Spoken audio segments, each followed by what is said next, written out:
Yo, what is going on, people? Welcome to Throwdown, episode 415, the year-end special. I'm your host, Tony Polanco, and tonight I'm joined by Emilio Lopez. Sup, people? How's it going? Carlos Romero. Yo, yo, yo. And Brett Murdoch. Sup, people? All right, got a light crew tonight, but we got the people that count, I guess, right? Oh. Chris, obviously, he's recovering. So shout out to him. Although his presence will be felt in a way tonight. Adam, we don't know what's going on with him. We don't know what happened. He's probably. I was texting him earlier today. I don't know what happened. He's on a spirit journey transformation. That's what he's about. Yeah, and Brian, we don't know what's going on with him either. We do. Brian's he's still in Dubai, right? Yeah, he's in Dubai right now. My man. Shout out to Brian. Good stuff. So yeah, people, here we go. This is our usual end of the year special where we're going to talk about the biggest gaming news of the year and what our favorite games were, and also what we're looking forward to in 2023. And we also encourage you guys in the chat to tell us some gaming stories or whatever, gaming news items that you want us to talk about during the show as well. I think we should just start with the biggest one of the year, obviously, the megaton, the ultra ton. I don't even know the word you could use for this, but this shit was crazy. Microsoft acquiring Activision. That was probably the first news of the year. That's the first news and the biggest news and ongoing news. And ongoing, yeah. We're in fucking December and this shit is still going. It hasn't stopped, That officially that is like one of the after the bit of NFT talk we talked about at the time. That one was one of the ones where we're just literally just out of nowhere. Yeah, and I still remember it's one of those moments, right? Like, where were you when you heard this? Because that's how it was to me. I was, regular work day, and my phone's blowing the fuck up. Before 9 a.m.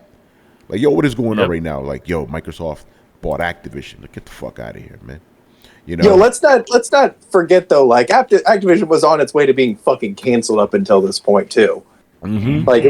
So it wasn't out of nowhere. Like, it was one of those apparently Activision is just going to burn to the ground.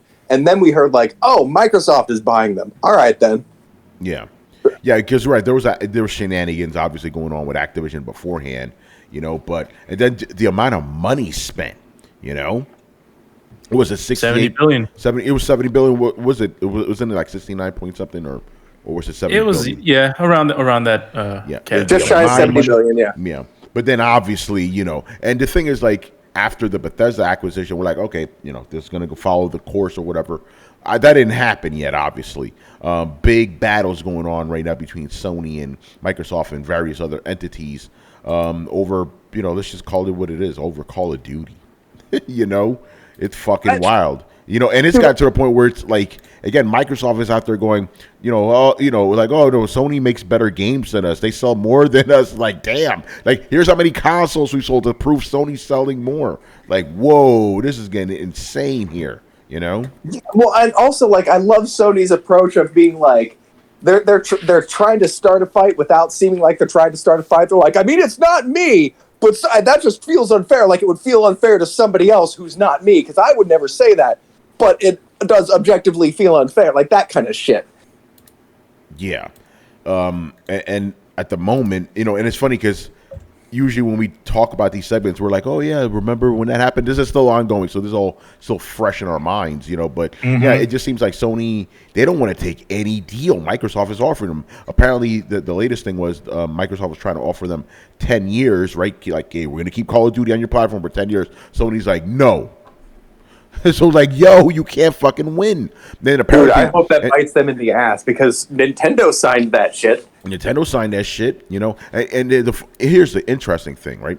I don't even know if we discussed this on the last show, but apparently, Microsoft went to the FTC to show some conciliation or whatever, and even FTC was like, nope. So I don't know what the fuck is going on. They wanted to show FTC proof that they are willing to play ball with these other companies, that they are not going to take Call of Duty away, and the FTC didn't want to hear it. So I don't know what that's about. Brett, do you know anything about that? Yeah, I honestly, at this point, It started off by me being like, okay, so there are fanboys in every walk of life, and I'm sure that there's some in the Trade Commission, because there were a couple of tweets that I mentioned seeing where people, somebody from the FTC quoted something about our PlayStation. Oh, that was like, that was the EU version. But yeah, basically the EU's version of the FTC. The guy said, "Oh, like blah, blah, blah, Call of Duty on my PlayStation." People were like, "Yo, what the fuck?" Because it made people go, "Hey, you guys aren't partial here, are you?" Yeah, well, and also like legislators have kids, and that's where they're getting their information. So like, I'm sure that some of the they're trying to take it off PlayStation kind of thing. So I started off thinking it was that, and honestly, the longer this goes on, and the more ridiculous shit that it's harder and harder to substantialize this, especially when people being like, well, so and so said blah blah, and then that person stands up and says, "We never said that. Actually, that was not a thing that we ever said." So like, there's just blatant lying going on, and it's got me wondering, like, tinfoil hat, has somebody been paid off? I mean, if we're talking a $70 billion deal, right? We're talking an agency of government workers. Like, I know it sounds ridiculous, but like, how hard would it be for somebody to slip some money under the table to throw a wrench in this? And like, the motive is there. You run the risk of getting caught and, getting charged with like fraud or some shit. But this motivation goes both ways. I mean, it's Microsoft can be doing stuff, Sony can be doing stuff. Other companies that don't want Microsoft to do this can do stuff. Always with these types of transactions, these multi-billion-dollar transactions, going through lobbyists, going through paying politicians. It all can be a factor. It's never unbiased. Yeah, it's funny because I joked about totally. It's funny because I joked about that. I was like, "Oh, this is happening because of lawmakers as kids." Like, Dad, but maybe that's what's actually happening. I don't know, man. But I can't go that far into the conspiracy stuff. I'm not going to go. I mean, I've seen dumber stuff happen, right? Like, I've seen people get together and talk about the dangers of witchcraft being taught through Dungeons and Dragons, right? Like, legislators have moved on some really dumb shit. So it's not a fully formed conspiracy. I'm just kind of sitting there being like, I mean, people have been that crooked. People have been that dumb. Yeah, no, I'm just saying I'm not going to go that far into the whole paying off thing. But being influenced by their dumbass kids, I can believe that. Yeah. I mean, I'm just coming up on I don't know. Maybe some people will stick to their principles more, but like the more laughable the situation gets, the more I'm like, all right, seriously, what is your fucking motivation here? You're being intentionally obtuse to the point where you're jeopardizing your career over what? Fanboy bias? Like, you better be getting paid. Yeah, I don't know. It's very strange. The funny thing in all of this is just looking at the timeline and a lot of people sort of looking at it like a tennis match, just looking one way and the other. It's like they're all kind of teetering on what their preferred console is going to be doing.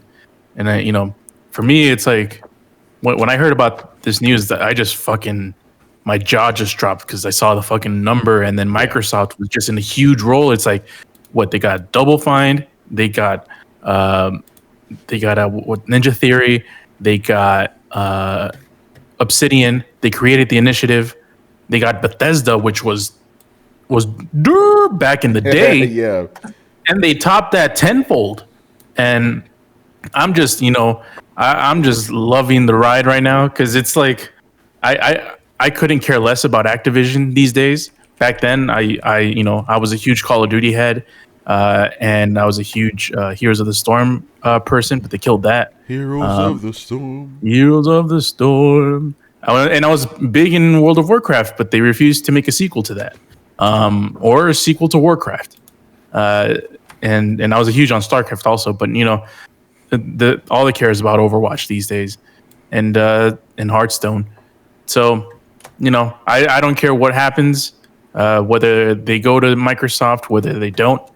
It's just interesting to see all the cards unfold and seeing the reactions from people. It's pretty interesting.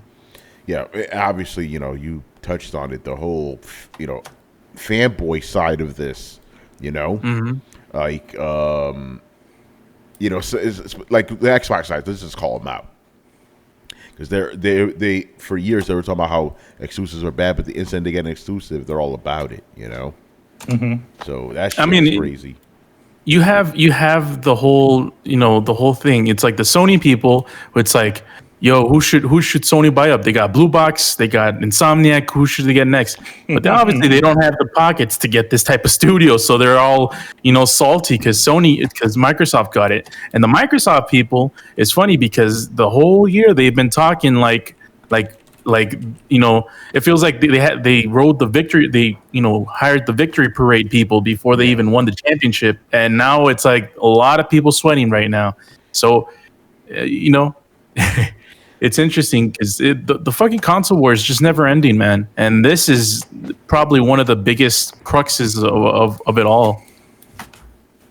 Yeah, I mean, obviously, because Call of Duty is like the biggest fucking game, outside of Fortnite. So, yeah, but it's funny you say sweating because I'm pretty sure the PlayStation guys are sweating too. Oh yeah, they're both. Does it feel like the console war heated up again, like an old Cold War come back to life? It did because it's actually now a legit console war because the two we always talk about how these executives are all like friendly and stuff, but now it's like I'm pretty sure if Phil Spencer and Jim Ryan were in a room together, they would look at each other like, you know what I'm saying? But Phil will take a photo with Shuhei Yoshida. Oh yeah, he will do that. Yeah, and he likes you, but he's like Shu, you cool. That nigga, Jim Ryan, now he's the asshole. Yeah, well, I mean, Shuhei's involved with the indie stuff, so he's like, all right, I'll talk with the indie guys. I'll talk with those guys. But yeah, it's just been fascinating, and again, it's just so weird when we do these type of shows. It's like a retrospective. This shit is still ongoing. We're gonna be talking about this until the deal gets finalized. Yeah, whatever direction that finalization goes. See, this effort by Sony is a full-blown full court press, and they're in a state of panic right now because they know they have the more than a 1% chance that they'll lose Call of Duty at this acquisition in some time, and that's a fucking nuclear bomb on them losing Call of Duty, especially since they don't have the infrastructure to have something to combat that. So they're shitting bricks at this moment. Yeah, but I think they're just doing things the wrong way because if the deal goes through, Microsoft will be like, hey, listen, we try to give you guys something, you don't want it, so fuck it, you ain't getting nothing now, and as this is something we talked about that could, I'm not saying it's going to happen, but it's it's possible, right, that the deal falls through, Activision sells their franchises piecemeal, Microsoft buys Call of Duty, right? And then they'll be like, Sony too fucking bad, So I don't know, man. This whole thing is just it's interesting, Well, not just that, Tony. Not just that. They would then go through and hire the developers that got laid off as well. Yeah, they could. It's like, yeah, okay, so like they're all fired. We're gonna hire all of them and then buy the rights to Call of Duty. Eat a dick. What are you gonna do? Yeah, it's like, oh, you should have took that deal, huh? How do you feel now? Because it's just Sony that's really holding this up. Let's just be honest here, because people are saying, oh, this would have happened regardless. FTC would have stepped in. Not if Sony didn't kick up a fuss. Let's just let me ask this. Since we got a second, why do you guys think Sony didn't take the deal? Like, was this just to kind of because if they took the deal, then the acquisition would have gone through, and it doesn't. What's their end game?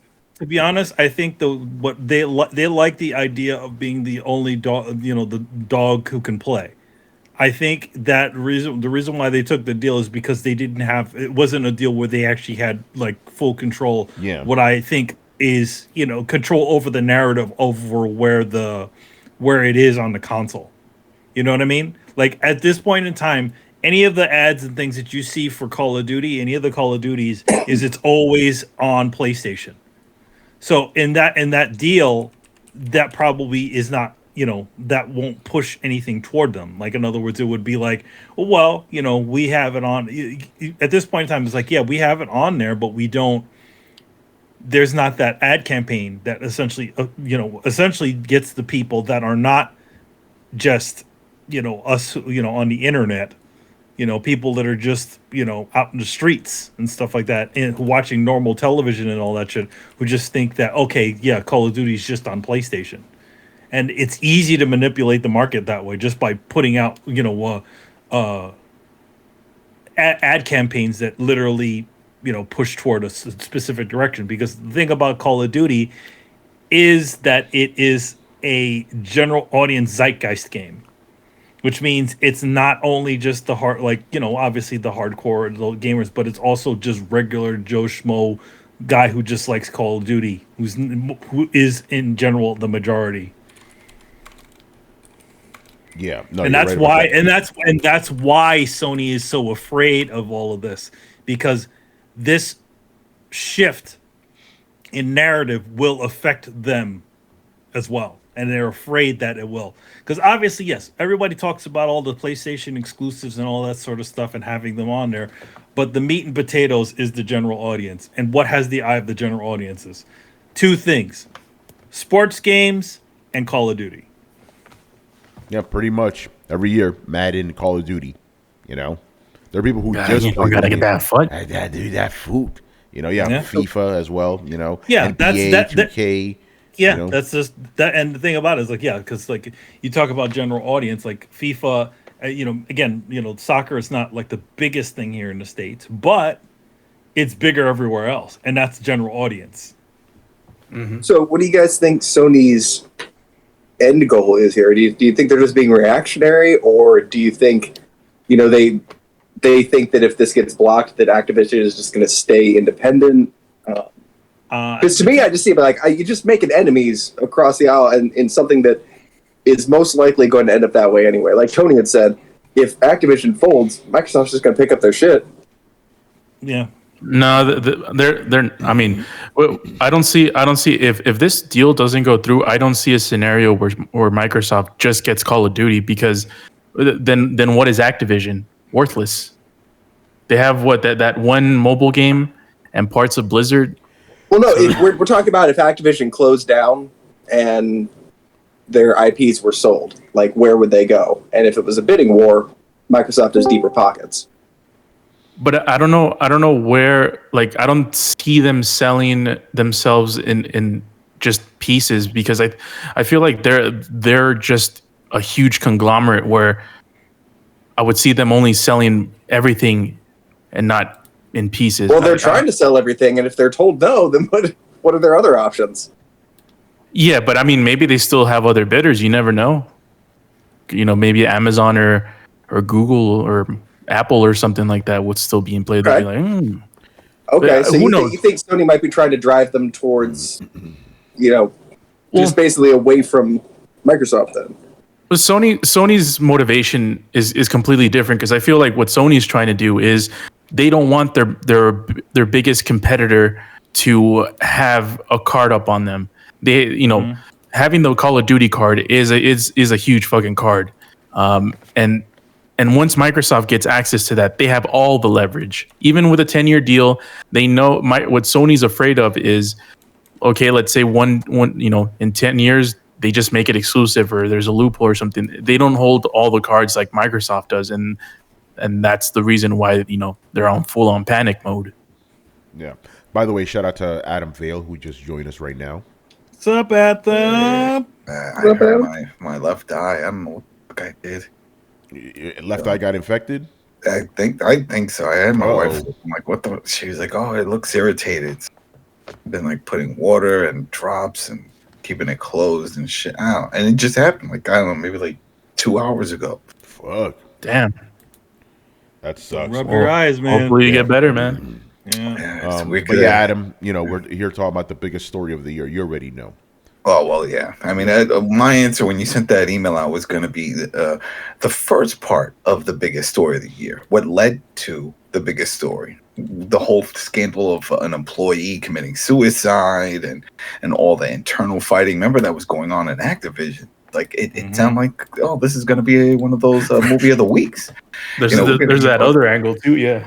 Yeah, so when that whole thing happened, I was like, "Damn, this is crazy." That's what led to the investors saying, "You know what? We need a change of ownership, management. We got to do something drastic. Who wants to buy this shit? Because we can't deal."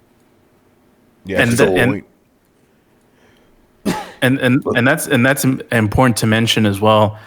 Going back to what Brett was mentioning, Activision 100,000,000% wants to be sold right now because they're going at the highest freaking price they could ever get. Because we're in a recession right now, and Activision stock has gone way down. And I can even look that up. Yeah. But you know, they're not going to sell for as much as they sold to Microsoft. And not only that, the money terms, but the whole freaking what's his name? That Kotick fucking stuff. guy, Kotick, the whole Kotick stuff. Yeah, the they want to Kotick, get rid of all him. that. He's That bad was- PR.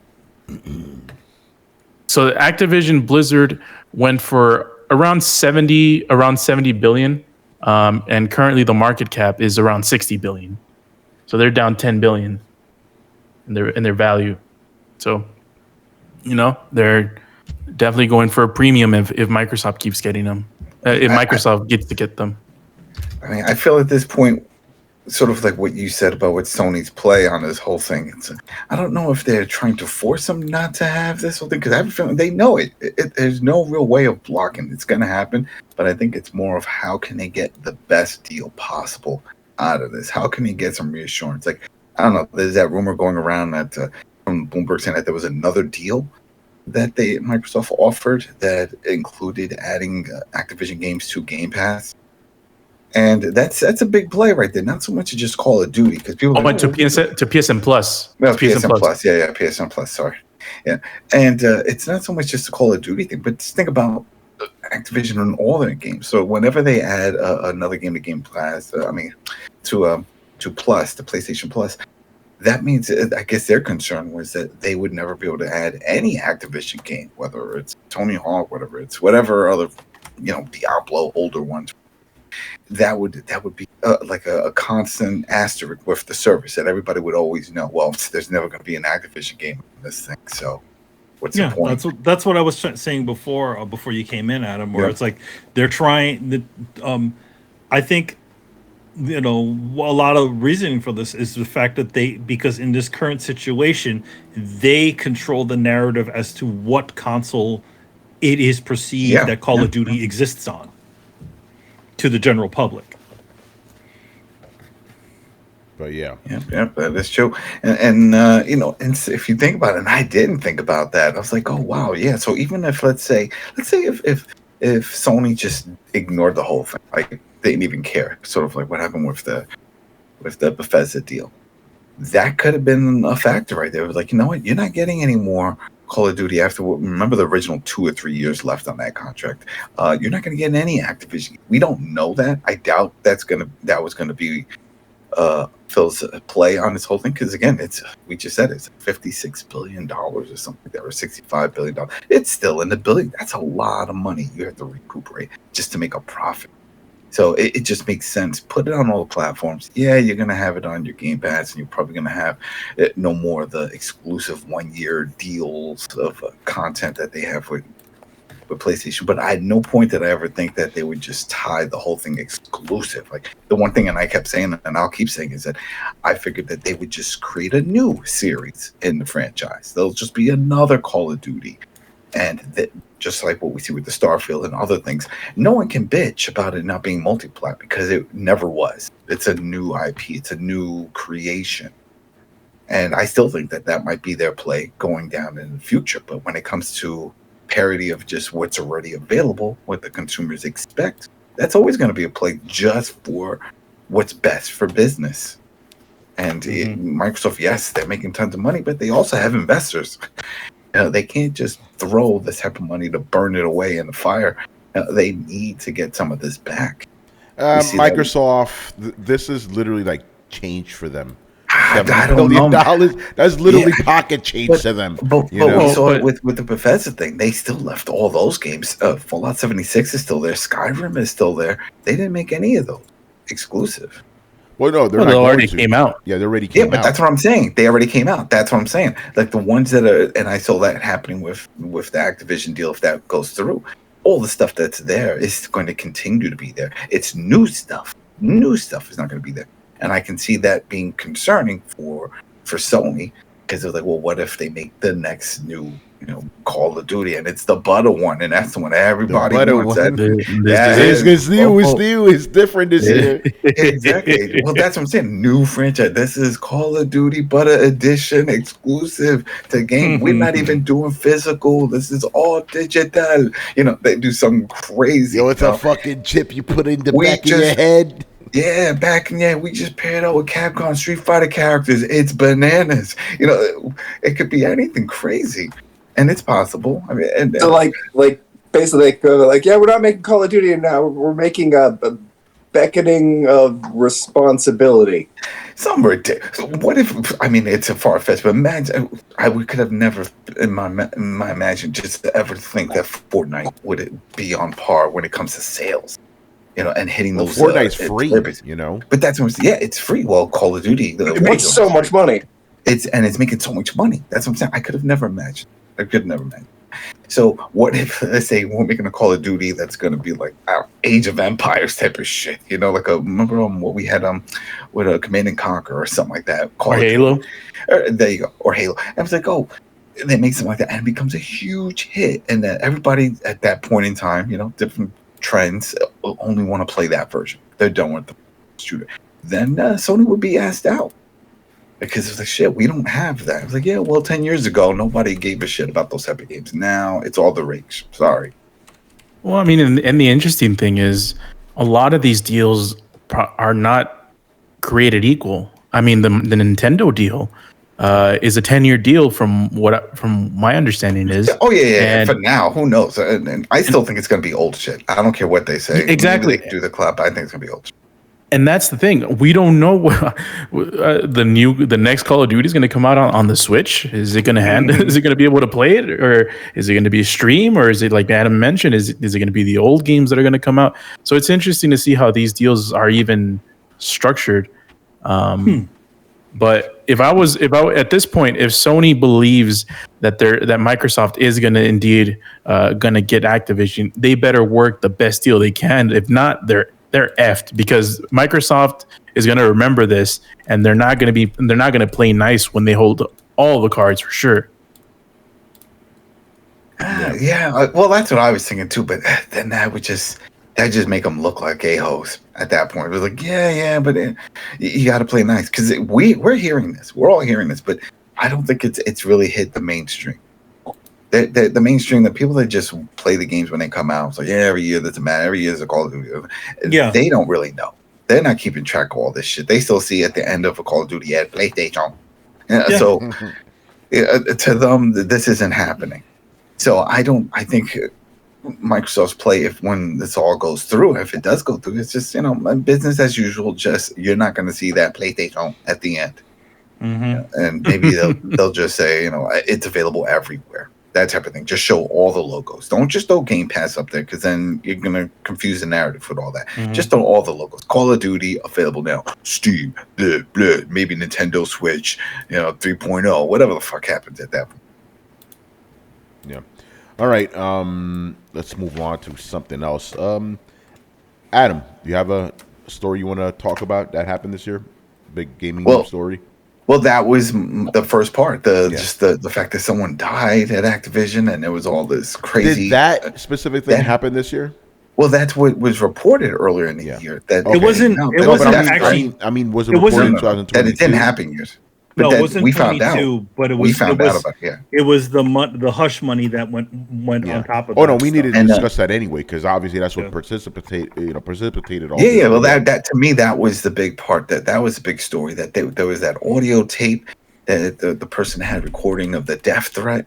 Then there was the one of hearing if that had happened, like 2016, had someone committed suicide over the whole thing. But all that came out this year, early on in the year, and I was like, wow, that's damaging. That's craziness going on at this company. Mhm. So if just that alone was enough. If not the sale, that would still been my game, my story of the year. Because I'm like, shit, I want to know more. What happened? How crazy is this guy? Is he? I don't know for you guys that have seen that movie, Free Guy, but it sounds like that dude, that Anton dude, just like a really pain in the ass, giving everybody a hard time, cursing and screaming, and doesn't give a shit. Feels like everyone is expendable. Yeah. And So you have another story because I asked you already covered that one. We covered. All right. Sorry. I can go. I can Carlos, mention. I was going Chris. to go to you next. Oh, Chris. Let's go to Chris's. Yeah, let's go to Chris's.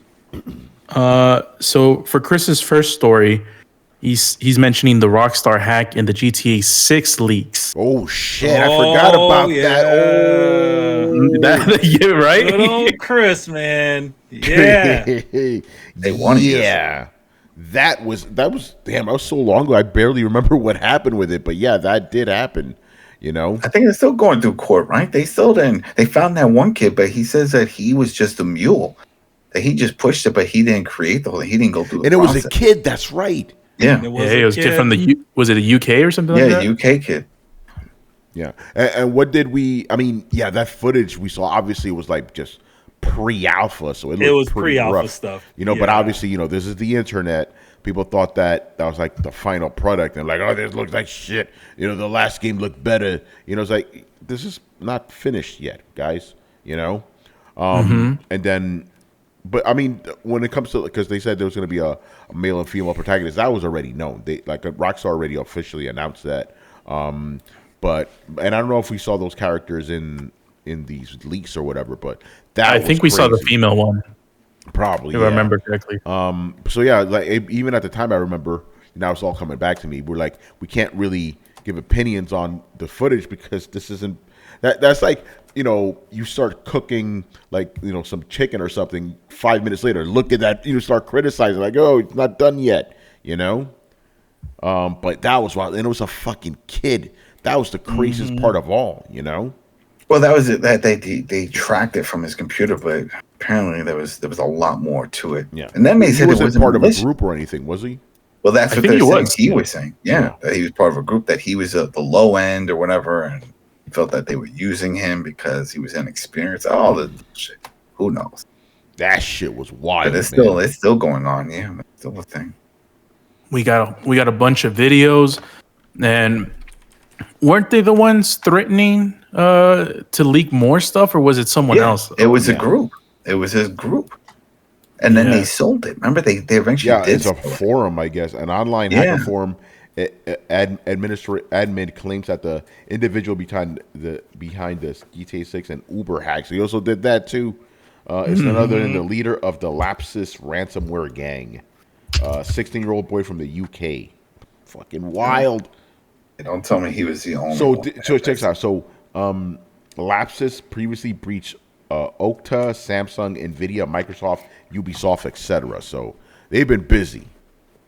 Yeah, I mean, it's GTA 6 is potentially the biggest game to come out ever. I mean, it's following up to the best-selling game of all time. So yeah, this is a pretty big deal, and looking at that footage. You're not wrong about GTA 5 being the best-selling game of all time, but just to add to your point, it's the biggest, the best-selling media anything of all time. Yeah. Like this shit is real. It's nuts, man, and we still don't know how much they make on those freaking microtransactions. Yeah. And people forget how old it is. I had somebody today, in fact, that was talking about it. The person just got a Steam Deck. I was like, oh, all thrilled about it. It's like, oh man, I can't believe it. It's like, I wonder if it can play Grand Theft Auto. I was like, of course it could. And I'm like, well, how do you know? I was like, you want to know something they can't? Right, exactly. But you forget how old that game is. That came out during the PS3 360 era. Yeah, it's an old so game. It's an old ass game. 2013. And it was upgraded. Mm-hmm. Yeah, exactly. And it was it's a 10-year-old game, and it was upgraded for the 4 and the X. Yep. It's got all those upgrades. So even if for some reason you can't play the upgrade, they'll definitely play the base version that came out. Yo, so I'm looking at the news right now just to get caught up, but there was actually an update in September. They always update though. Yeah, the GTA Online and all that always gets updated. No. I'm talking about there was an update about this situation in September. Oh, okay. Apparently, the kid was asking Rockstar if they could hire him. You know what? He wants a contract with Rockstar. You'd That's be fucking surprised. hilarious. You'd be surprised. Yeah, They I do mean- hire them. Mhm. There was that one catfish one that Adobe did. Do you remember that, Manny? With Adobe, with the Russian guy who hacked their Adobe but made some tweaks. And he said it's for a job. And he said, no problem. Come down to the U.S. We'll give you a job. So he took a flight. Yeah, once he landed, they arrested him. And people went up in arms. It was up there with the Kevin Mitnick scandal also during that time period. Mm-hmm. But I think eventually did get a job. We hear a lot of this where some of these people, Microsoft has known for hired a bunch of people that had hacked their software. Yeah. Pig Dan, yeah, we'll talk about that. As a matter of fact, guys, I guess it's good to reiterate that again for you guys in the chat. If there are any news, gaming news things you want us to talk about, throw them in there. You know, we'll get to them for sure. You know, I'll mention Chris's go ahead. second one, which should be a short one, but it was a doozy. It was the Bayonetta drama. Oh yeah, man, yeah, that. You know, Yeah, there was twists We're not even and talking about turns the fact that the fucking game looks janky as shit. You know, Oh, that game had a lot, like, beyond the scandal. That game had a lot of development troubles. They wanted to make that game an open world game like Nier. yeah. Interesting. It's funny, you know, because I got to see the game at the office, right? And I'm like, yo, this is a 2022 game? This looks like a fucking PS3 game, because it is. Let's just be real here, you know? But the real drama, you know, that Chris was talking about is the whole thing with the voice actress, you know? Yep. She was saying that they, first, she said that they only offered her $2,000 to... No, 4,000. 4,000, yeah, that was the 4,000. first thing she said. And obviously people were taking her side. Then come to find out, they're going to offer her $4,000 per session, you know, and she was going to have several sessions. And, you know, a lot of he said, she had said type of stuff. And in the end, one of the conspiracy theories is that the way she behaved made it so people ended up buying the game more, you know, because she, you know, people felt betrayed by her, you know, and felt they're lied to. I don't know. I can't. You know, I don't know if, you know, one way or another. How did that do though, sales wise? Did people like it? It actually did quite well. It's It actually did well, yeah. as far, I think I've heard that it's probably possibly the best selling Bayonetta game.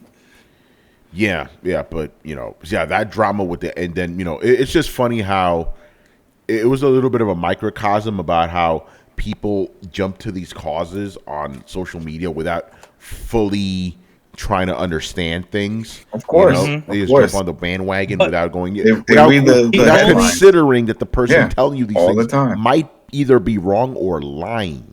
You know, and it the looked other like this thing- girl was lying. Let's just be real. You know, And the other thing is, it doesn't do anything for the legitimate voice actors who have not been paid properly for their work. Because you know, granted, what she said was didn't seem right, but at the same time, there have been situations where voice actors have not been paid properly for the work they have done. And the game industry is notorious for that. It's just the only thing is that this wasn't exactly one of those cases. Yeah, because at the time when we were just going off the the $4,000, right? We were, because you know the replacement was Jennifer Hale. We're like, you know, she ain't taking no $4,000. Oh no, she didn't get paid $4,000. But I'm pretty sure she probably got paid more than $4,000 per session, which leads me to think again. I don't know what's going on, but maybe this woman was hard to deal with, and based on that video, she may have been. You know, they're like, oh, you know what? We don't want to deal with this shit. We know Jennifer Hale. We could deal with her. You know, Maybe the fact that she's, you know, not traditionally a voice actress, but she was more of a theater actress. Yeah. Maybe she thought that she deserved more somehow for her accolades. It's very possible. That was the same thing that happened with Fresh Prince of Bel-Air, the mom. Remember, she came from the theater. And she said that she thought the show was going to be about her. I was like, no, we got this. The rap. It's called The Fresh Prince of Bel-Air. Like, exactly. But Come on, I mean, the one. I mean, there's like a double-edged sword on that. It's partly, you know, Will Smith, and it's partly her not wanting to budge. But at the same time, it's like you got to realize that like this is his show, so you kind of have to take the knee, even if you don't like this dude. take the knee to the prince, right, man? Mm-hmm. Exactly. Good stuff, man. Kneel before the prince. Kneel before the prince. There you go. That's a good one. Brett, do you have anything? I mean, we've hit a lot of the ones I wanted to talk about. I have one for you. I have one for you, Brett. Yeah, go. Oh, I got another one. Yeah, I'll come back to that. Okay. Brett, this one's perfect for you. Elden Ring. I think that says it all. That game blew the fuck up. You know, that was like, that game. I guess that whole thing. Yeah, damn, I didn't even think about it like that. Yeah. That was a fucking cultural phenomenon, dude. It really was. Dude, like not just the game. Like, I mean, the game was like the whole thing. The way that it happened, like everybody was stoked for it. It was like one of the most anticipated games. And then you're like, all right, everybody needs to calm down to this hype train. We're gonna, ruin this fucking game for ourselves. And the first reviews came out, and they're like, it's literally Jesus. And you're like, all right, calm the fuck down. Yeah. Mm-hmm. And then you play it, and you're like, oh my Jesus Christ. And then, dude, the fallout from all the other developers. We got to talk about the salty ass developers. Oh my God. That was my favorite part. Is like, people came out of the woodwork just to get extra salty. You're like, bro, you don't need to play it. It's not my fault all your friends are playing this game and love it and you can't hang, right?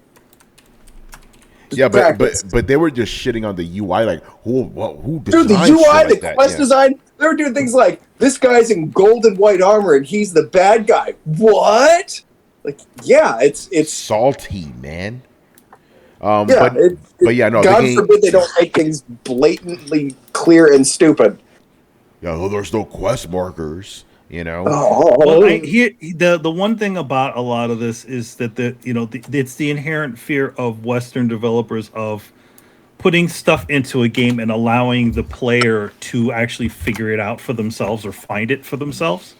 That's why for a lot of you would say like AAA Western games, you'll literally have your NPCs constantly yelling at you, "Hey, did you look over there? Did you see that?" Because they're afraid to let the players figure stuff out on their own and just decide to go off in another direction and then just totally find something totally new. Maybe if you hit it with your axe. Yeah. Maybe if you hit it with your axe. Hey, maybe if you do this, like it's no, man. You have to do it with the accent. Maybe if you put your axe brother. Yeah. Maybe if you use your axe, brother. Yeah, so Elden Ring was obviously not about that. And again, what's great about that game, it's a culmination of everything From Software had done. Because it's just a bigger version of it, but it just works so fucking well, man. And again, the game sold like 15 million real quick, Yeah. It was insane. And like, as the guys in the chat are saying right now, even like streamers that don't play video games at all, we're playing this game. It's insane.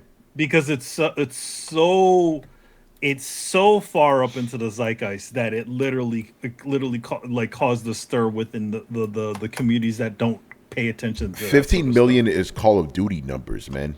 Yep. Like, that is insane. So that was definitely one of the big stories of the year. And it definitely shut up the whole narrative like, oh, From Software just makes niche games. 15 million ain't niche. Nope. That ain't niche at all, man. And great game overall, like that was my game of the year for a long time. And God of War, I just narrowly, I'm talking about by a sliver beat it. Elder man, you're spoiling the next segment. Oh, is that a segment we got to talk about? Our top 3 games, wasn't? Are we doing top 3 games? Yeah, we'll talk about that. So yeah, Elden Ring for sure, man. That's the thing I want to bring up while I got you here is I know it doesn't count because it technically happened last year, but for 95% of us, it didn't. Let's talk about the Steam Deck for a minute. Oh, Steam Deck is on the card. No. It happened to everyone this year. Let me just link, because mine's is linked to Elden Ring, so I just want to piggyback. Just for the story is Let Me Solo Her.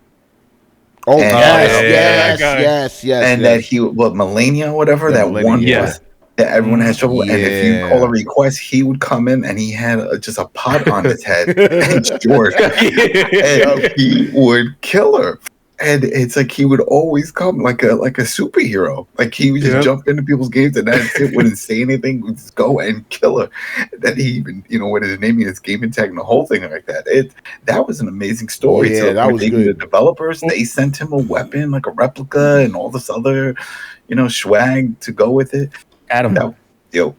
And I know you feel this the same way I do. Doesn't this remind you of the days of Halo 2? And remember those people that used to post those videos where they were like fucking crazy good at Halo and stuff, like the Ogre Twins and stuff like that, and they became like legends of the game. Oh yeah, he was lucky if you jumped in a game and you would see some of them.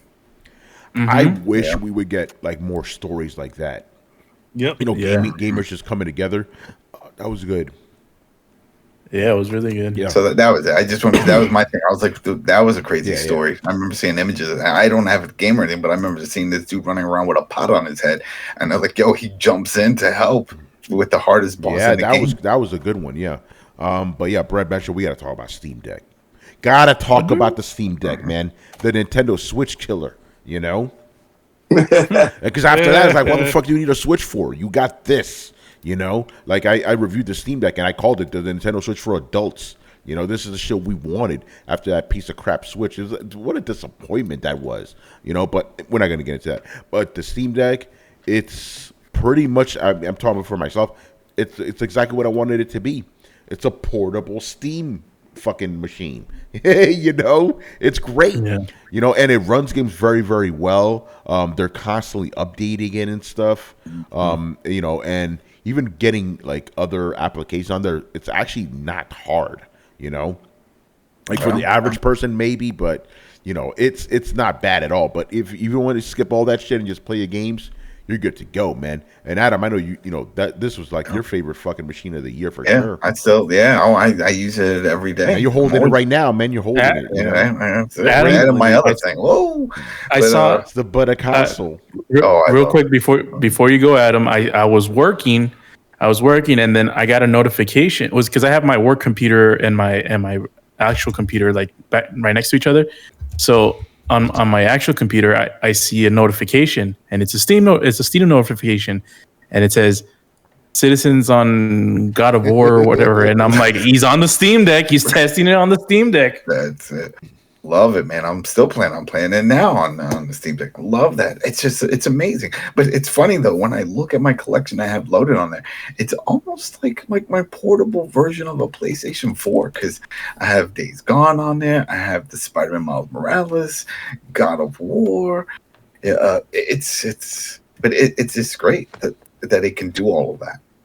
So I really enjoy it. Yeah, it's magic. It's magic. And then the cool thing is that it gets verified. So even certain games that were not verified slowly they make the tweaks. Developers come back to the game and because they see the importance. It boosts sales. I remember for when Red Dead Redemption, like we mentioned, Grand Theft Auto, that had the green checkbox, but Red Dead didn't have it. And a lot of people are like, well, that's not going to have it. That was a next gen. That was later on for the one and the PS4, so that's not gonna. But they kept tweaking it and tweaking, and now it's got the checkbox. So, keep going. Great, man. It's much better than it really deserved to be. Yeah. Especially after like Valve kind of failed with some of their other hardware ventures. Yeah, but because it's funny because the Steam Deck is kind of all that in one. Yeah. Well, the problem with that is that they went out with third parties to focus on making the hardware. They're like, we'll do the software, you guys make the hardware, and then that just became a shit show because everybody had their own version, and they were doing different specs. There was no like steady platform. So this go around, I was like, you know what, we're gonna do it in-house. We're gonna control the narrative. We're gonna control the hardware and all that stuff, and that's it. If you get a Steam Deck out there, just rest assured it came from us, Valve. Yeah, and I just saw right now, remember how they were giving away free Steam Decks during the Game Awards? They started doing it again tonight. Just randomly. Like, hey, there's some more, guys. Merry Christmas, bitches. Fucking dope. And I love the way they handled the whole thing. It's like, if you pre-order it, you needed to have a Steam account for 6 months and shit, Yeah. And they kept updating. It's like, because it was like, oh, you pre-order now, you'll get yours by whatever time, and I was working out pretty well. And then by the end of it was like, yo, pre-order, order your Steam Deck, we'll get it to you right away. So they whatever they did with their supply shit, they did it very, very well. You know.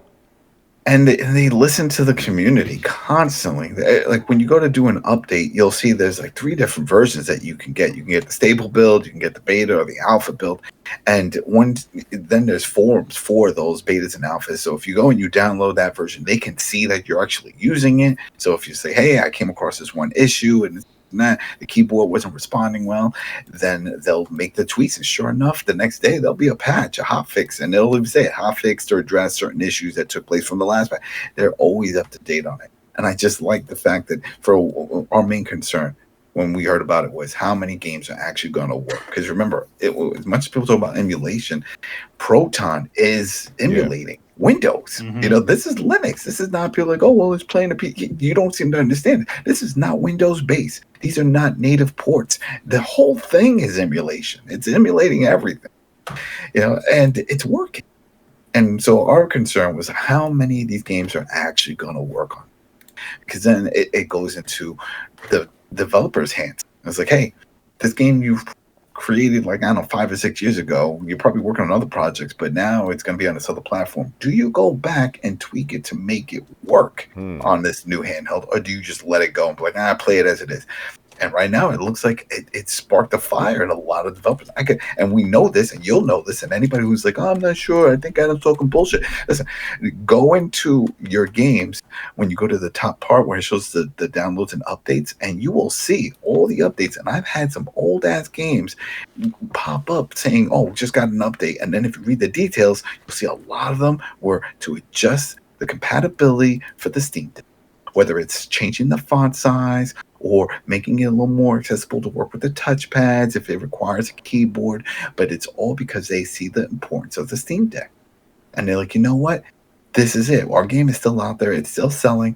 So maybe we should do the tweaks and make it. And then sure enough, there's tons of YouTube channels just that popped up, just dedicated, just showing all the games that are now getting that checkbox. And it's because developers are going back to their older titles and making them work. And that's great.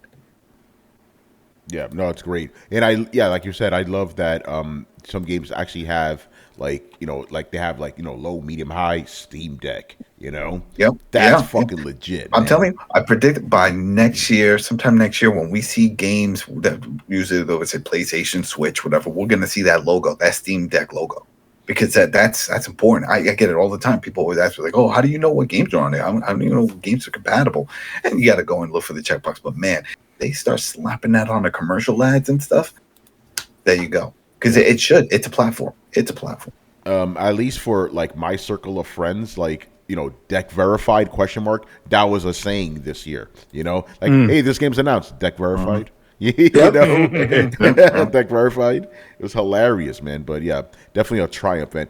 My favorite gadget of the year for sure, man. Fucking awesome. Steam Deck for life, man. I love it.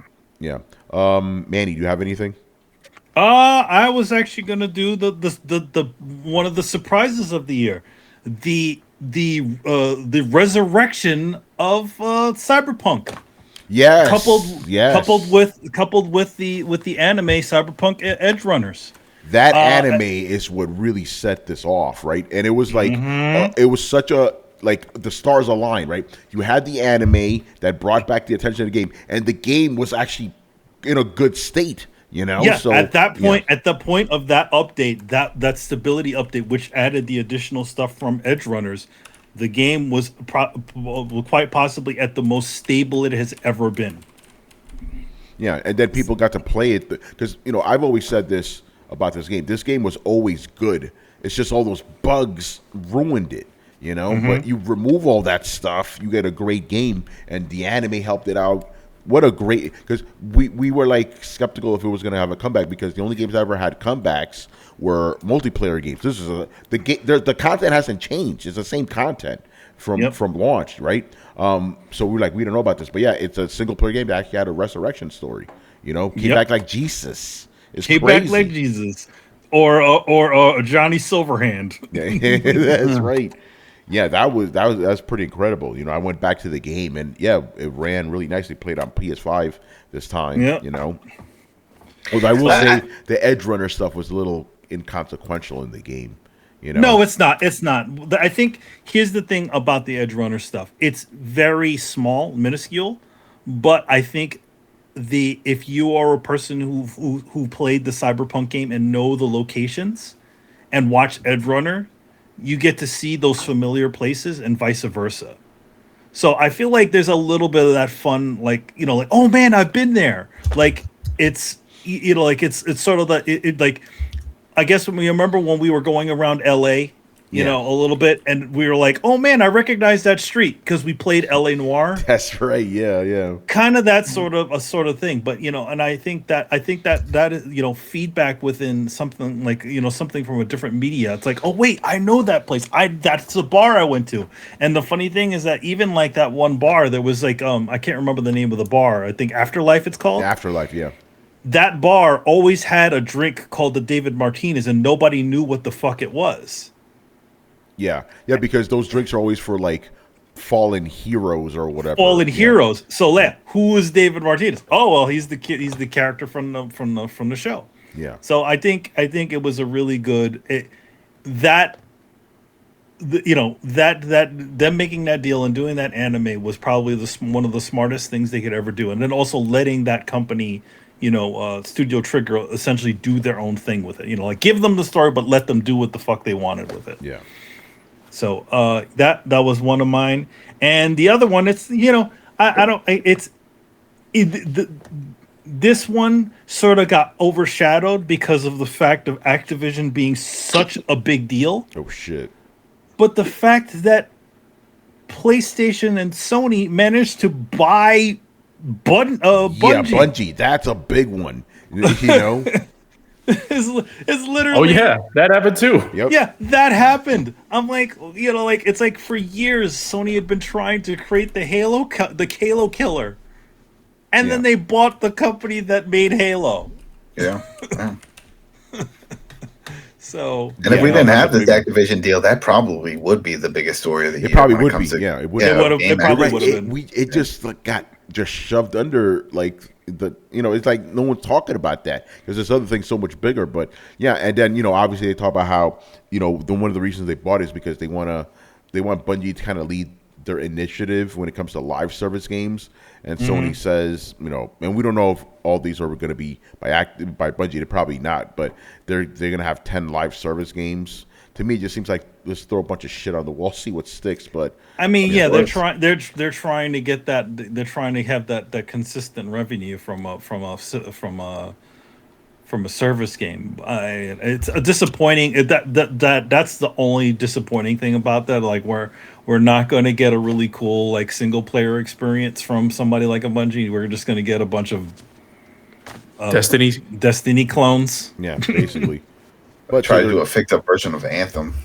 Yeah, no, that was definitely a big one. But it's just so weird how no one's really talking about it because the Activision was just so big, you know. It's like, but it's like basically like, you know, that was like a big building blowing up, and then the Activision thing was a nuclear bomb. Mm-hmm. You know, the scale isn't even the same, you know. Exactly. Even though it kind of is proportionally, because that's a big buy for Sony. You know? Oh yeah, that's a huge buy for Sony. Just the plain fact of having these guys in their wheelhouse. Yeah, that is just a big deal. But again, Activision's so much bigger. It's crazy, man. All right, Carlos, what you got, man? So I have one that's a little bit personal. The biggest. So this was my most anticipated game of 2022. And it got delayed, and that's Starfield. We got to talk about the Starfield delayed. Yeah, that was big. That was big. This was my most anticipated game over Elden Ring, over God of War, over anything else, and obviously it's leading to a lot of the conversation right now with Microsoft. And obviously they didn't have a great year this year in terms of releasing first-party AAA games, and Starfield was supposed to be the biggest one, and that's something that I was looking forward to more than anything. And unfortunately, it got delayed. So yeah, it's, you know, the ramifications of that, of sort of the PR hit that it's taken to Microsoft, and now we're past that release date, months separated from the delay, and we still don't have a date or even an inkling of a date. We got like first half 2023 last time we heard, I think. Yeah, That's we the don't last really thing. know. But the other thing that happened because of that is like a lot of people lost faith in Game Pass. Obviously, Game Pass had a better year this year than last, but there was a lot of people like, yo, why am I still subscribed to this shit? Where are these AAAs? You know? So, and because they were waiting for Starfield. Let's just be real here. They're waiting for that Starfield, but yeah, so that kind of that was like a consequence of it. It's like people go, oh, what the fuck am I doing? I know I was one of them. Like, why am I bothering with this fucking service? You know, where's the AAAs at? You know? Yeah, that's the one that, you know, that kind of, I'm like, oh, well, at least because my Game Pass subscription lasted till yesterday. Yeah. Actually. And I'm like, oh, well, I have it, you know, at the beginning of the year. I'm like, I have it till December. Oh, that's going to give me plenty of time to play Starfield. And hopefully I can keep playing it. So, but, you know, it never came out. So I didn't resume my subscription, and I'm going to wait till when Starfield eventually comes, or, you know, if another big game, maybe, you know, Gears 6 comes out sometime next year or something like that. Then I'll re-up. But yeah, it was a big deal for me because that's the game that I've been waiting on Microsoft to release something that's going to blow me away. Halo Infinite wasn't that, you know, Adam can attest to that. You know, Forza Horizon 5 is cool. No, It was definitely not the butter game. Forza Horizon 5 is 5, even though they pandered to me being Mexican. Yeah. But, you know, racing games for me, after like Tony mentions every other month, after Burnout, you know, racing games haven't been the same. Yeah. But yeah, I'll wait for that to come out, and I'll re-up my subscription then, and hopefully it's a better game. So crazy. That really blows my mind. The whole thing with the burnout. Like, here it is. We just got that other one, the Need for Speed Unbound. I reviewed it, and that's one of the things I brought up. It's like they're adding little sprinkles from Burnout series of Burnout Paradise stuff with the nods and how that affects. Like, why is it so hard for them to just make another Burnout? They hear it, they see it, they know it, they know this is what people want, but is it out of spite? Is that what it is? It's like, you know what they want? We're not giving, but we know it's bullshit because then we had not too long ago that remaster. Remember they released and they even ported that to the Switch. It's like, you know, there's a market for it. People are buying it, or else you wouldn't bother making one. Just make a new one in the franchise. I don't know. Yeah, it's very disheartening. You know. Go ahead. Yeah, it's like, and it sucks. Yeah, my second story, you know, it's gaming related. It's, you know, it's a lot of our generations, you know, the older millennials, Gen X generations have been subjugated to a lot of nostalgia hits, a lot of member berries media. And one of those was reintroducing something that was near and dear to a lot of our hearts, you know, growing up, or, you know, or during our late teens, early 20s, and that was G4. Yeah, we got to talk about. Did that all just happen in 1 year? I feel like it was no. They started the demise happened this year. Oh yeah, because that was I remember. Yeah, I mean, it was, you know, how far can nostalgia take you? How mismanaged can a company be? You know, I don't know if the Frost grant started this year, but it felt like it did. But yeah, it, you know, G4 came and went, you know, rest in peace and pour one out for them. They try to bring back something that I felt was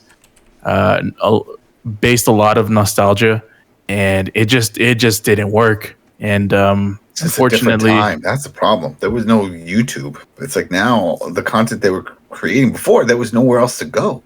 That was it. If you wanted to hear anything about gaming news stuff, that you just tuned into that. But the thing is, you know, we talked about this before, right? The way G4 went about it was wrong. It was a big time studio trying to make a YouTube channel, with the budget of a big time studio. When it's like you just do something small, you don't need to go that crazy, you know. So that was a problem. But the whole thing with Frost. Here's the thing. I believe G4 was they were not going to last because here's the thing. There are a million other channels out there that do what G4 does, but better, right? But the whole thing with Frost, that accelerated the inevitable. I had another idea.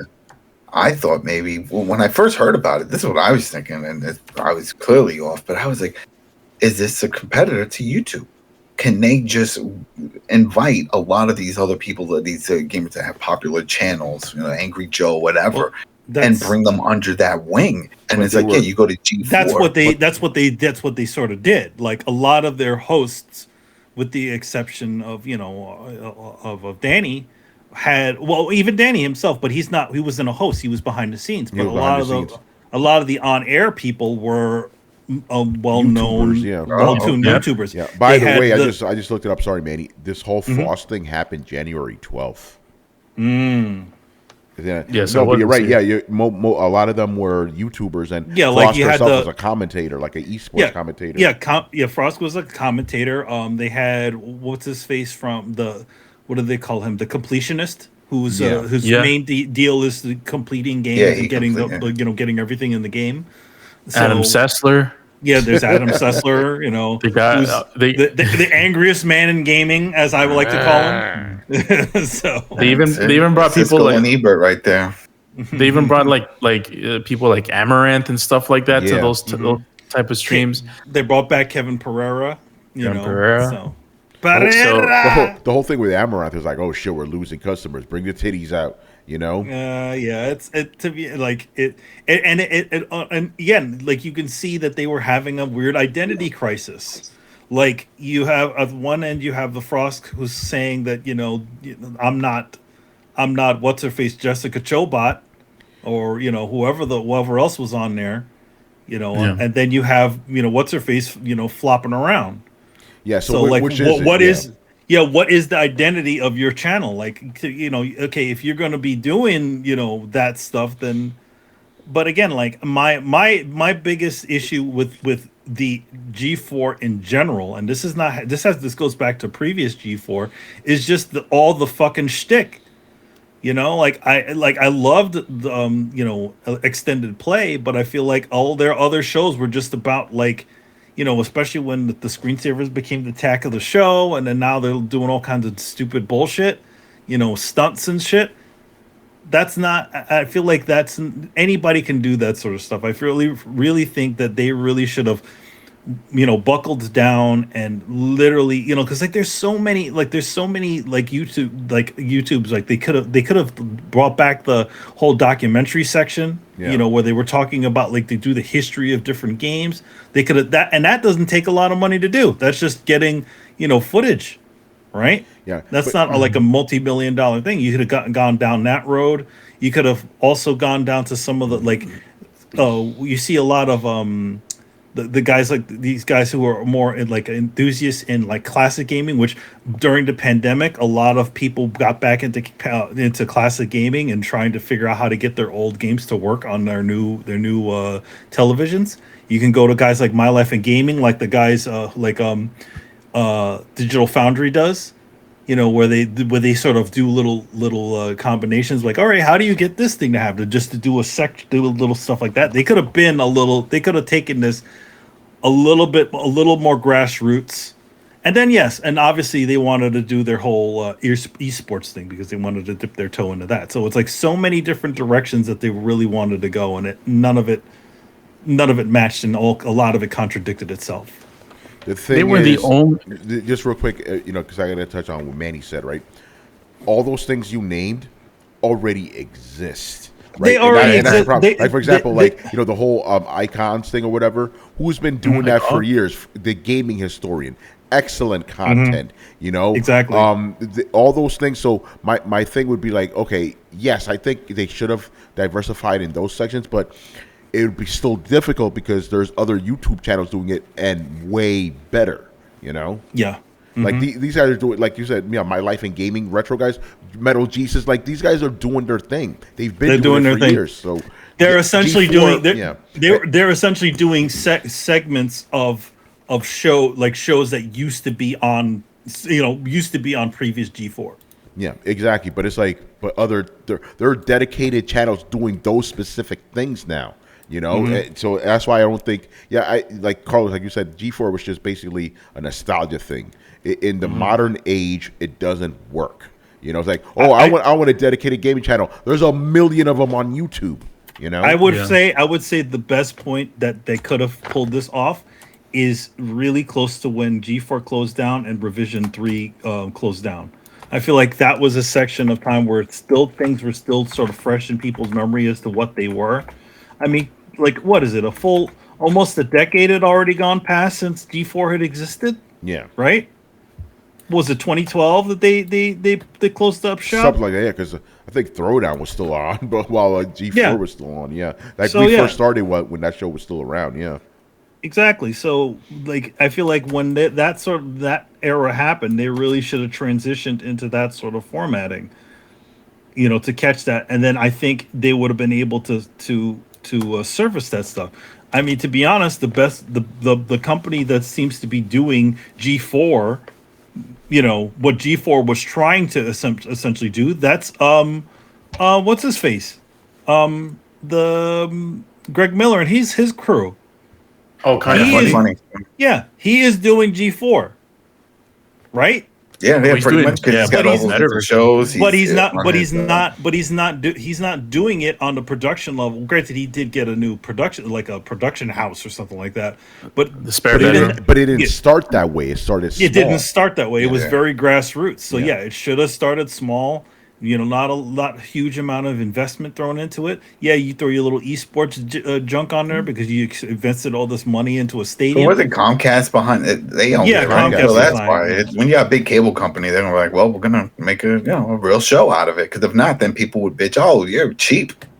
You're a big cable company and you're skimping on this. They were just throwing a lot of that onto their. It was initially going onto their YouTube, and then it was going onto their what do they call it?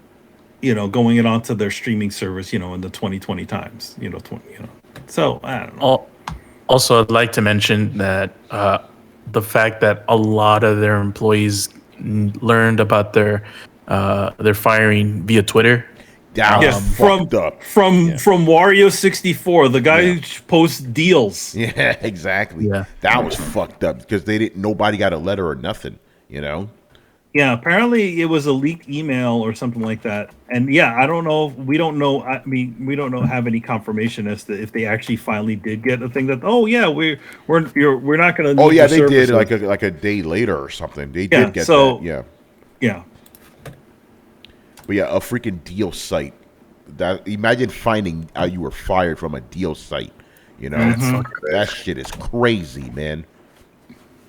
All right. Are there any other stories? I got one more. If we don't have anything, what we got? What you got?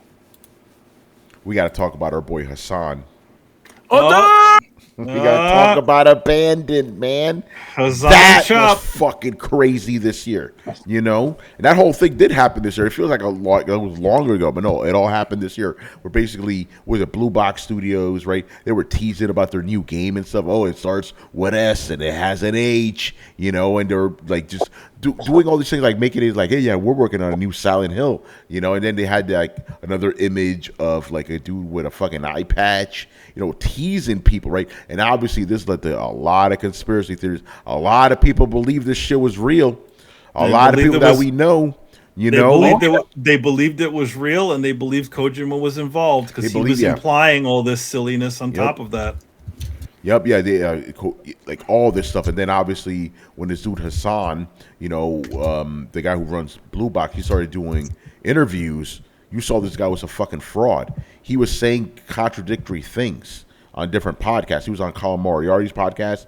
He was on Destin LeGrade's podcast and shit, and he was just saying different things, depending on the situation.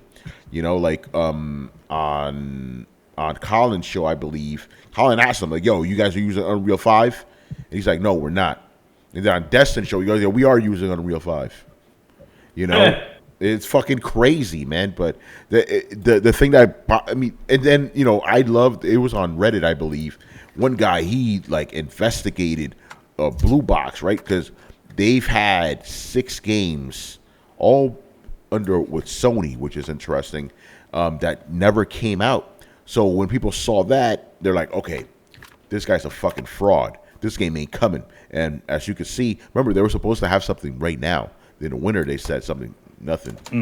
This game has been improperly named. It's been abandoned, But this dude is a shyster. And then he came back recently. What the fuck was it?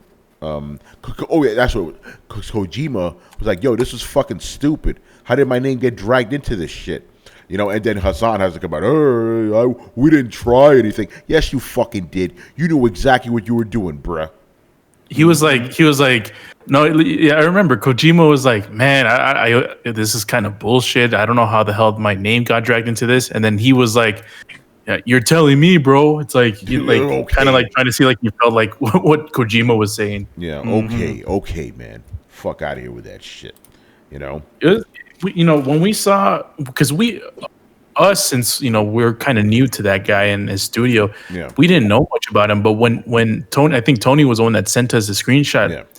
The dude that posted like the history of the studio and the games that were promised and how nothing ever came into fruition. That's when we're like, man. And obviously, when he talked on those podcasts, he sounded like a Class A charlatan. Yeah, he really did. So yeah, it was crazy. I mean, the rumors were always, for me, they were always iffy, and we had our conversations on the Discord, on the chats. A couple of people we know. We're not gonna names, but they wanted to believe. We're deep into the sauce, man, and it seemed too crazy to be true. And usually when Kojima does these kinds of things, they're a lot more clever than than the way this one was rolled out. Here's the thing. I even said this before. Kojima would never try the same BS twice, or multiple times. We're like, hey, trying to make a fake game studio and all that other stuff. No, he was definitely Hassan was definitely wanting to be Joachim Mogrim, yeah, and try to pull that sort of thing to try to catch a little bit of that. But yeah, no, that guy was like the classic charlatan, Yeah, and again, he's had like multiple. He's had this thing deal with Sony. He has this. He's had multiple titles that were in all various states of not being released. Yeah, it almost sounds like money laundering. Yeah, and that's the other thing is like, again, to me, the only thing that makes sense is that this dude is independently wealthy somehow. Yeah, and he's just like, hey, I got a lot of money. Yeah, like even PlayStation Blog had a little dopey thing about him too. So it's like, what is this, and why is this? Why does he have his fingers inside of all of this? It makes no sense. Even now, we don't have any answers because again, you hear the interviews with this guy, it's just wishy-washy. It's fucking crazy. All right, do we have any other stories you want to touch on before we get to our favorite games of the year? I mean, did the chat have a couple of things that we throw? They had Elden Ring and a couple. We pretty much touched everything. All right, good stuff. Yeah. Logic Wins. You said you got one more. What's up? What you got, man? What you got? One more thing. Oh, and one more thing. Guys, white. Who's talking? Series X selling well in Japan. Yeah, it was cool, but I wouldn't say it was like a big thing. It was cool. Series S, by the way, I believe. It was the Series S that did well in Japan. Yeah, but in general, it makes perfect sense. It is the smallest. S, it makes perfect sense. It's the smaller of the consoles, and then also let's also mention that on top of that, the policies that PlayStation and has on a lot of their titles, which is essentially further editing of their games as far as content. On their platform. Yeah. So if you played that recent Devil May Cry game, you may notice a big difference as far as visual content compared to the Xbox version, and that's due to Sony's new policies where they feel that they need to edit games on their consoles. But the other opposite side of it, also Nintendo currently does not police their titles, though they are thinking of doing something like that. Yeah. If Chris were here, he'd probably know the answer. But were there any big Nintendo stories that happened this year? I mean, the only one I can think of is like that fucking Pokemon game coming out all messed up. You know, other than the Pokemon game coming out and coming out all messed up, and there being a new Mario Brothers movie. Well, and the bitching. People said that from seeing the footage that they released of the Breath of the Wild 2 and how it looked old. Yeah, it did. It did look bad. Like, you know. Yeah. Pig Dan, anything about Nintendo you want us to talk about that happened this year that was big? Shout out to Pig Dan, by the way. You know. What's up, Pig Dan? But yeah, I can't think of anything big Nintendo wise this year. Oh yeah, you're right. I think the fucking Mario movie is probably the biggest thing. You know. Yeah. And that the movie, you know, unlike the original movie, looks like they're doing the video game stuff, which is good. You know. But yeah, the whole NFT thing was crazy because there was such a big push, and then by the end of the year, no game companies like, we're okay, we're not doing this, because there was a big pushback. People were like, well, what the fuck is this shit? We don't want this in our games, you know. But literally January 1st, Square Enix had this whole big post. Square Enix president talk about the future as NFTs and all this shit. Now we're in December, no one's talking about that shit anymore for games, you know. Yeah, because everybody realizes what it is. It's just it's a Ponzi scheme. Yeah, pretty much. Pig Dan goes, they added golf to Nintendo Switch Sports ? Talk about that for half an hour. Yeah. Oh, man.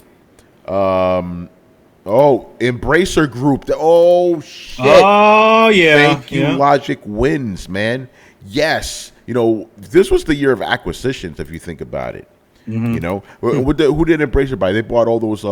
Because going back, let's circle it back. Square Enix, right? They sold a bunch of their Western studios, and then comes Embracer Group, snatches them up. You know, so they got Eidos, they got Crystal Dynamics, and they got another one. So they got I think the guys who did Sniper Elite and what's that thing? What's that other game? Hitman. They're on their own now. Yeah. But they were the first to go. Yeah, the Embracer stuff. Yeah, those guys are growing, man.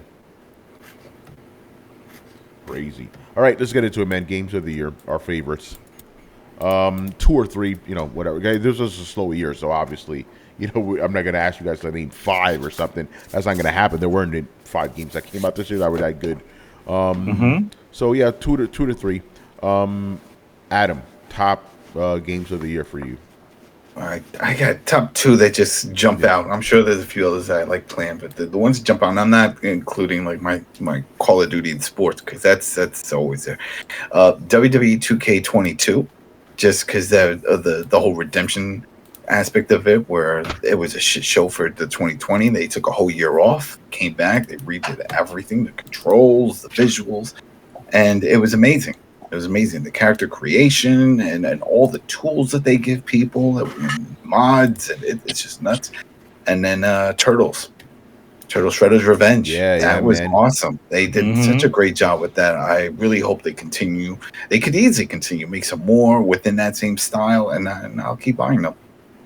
So those are the ones that come out that if someone's like, oh, I want to get something that's fun, there you go. Get those. They're fun. You don't have to be a wrestling fan to enjoy everything that's in WWE 2K22. It's a lot of fighting, and then the cages and all these gimmick matches, fun stuff to pop up. And the Turtles it's Turtles.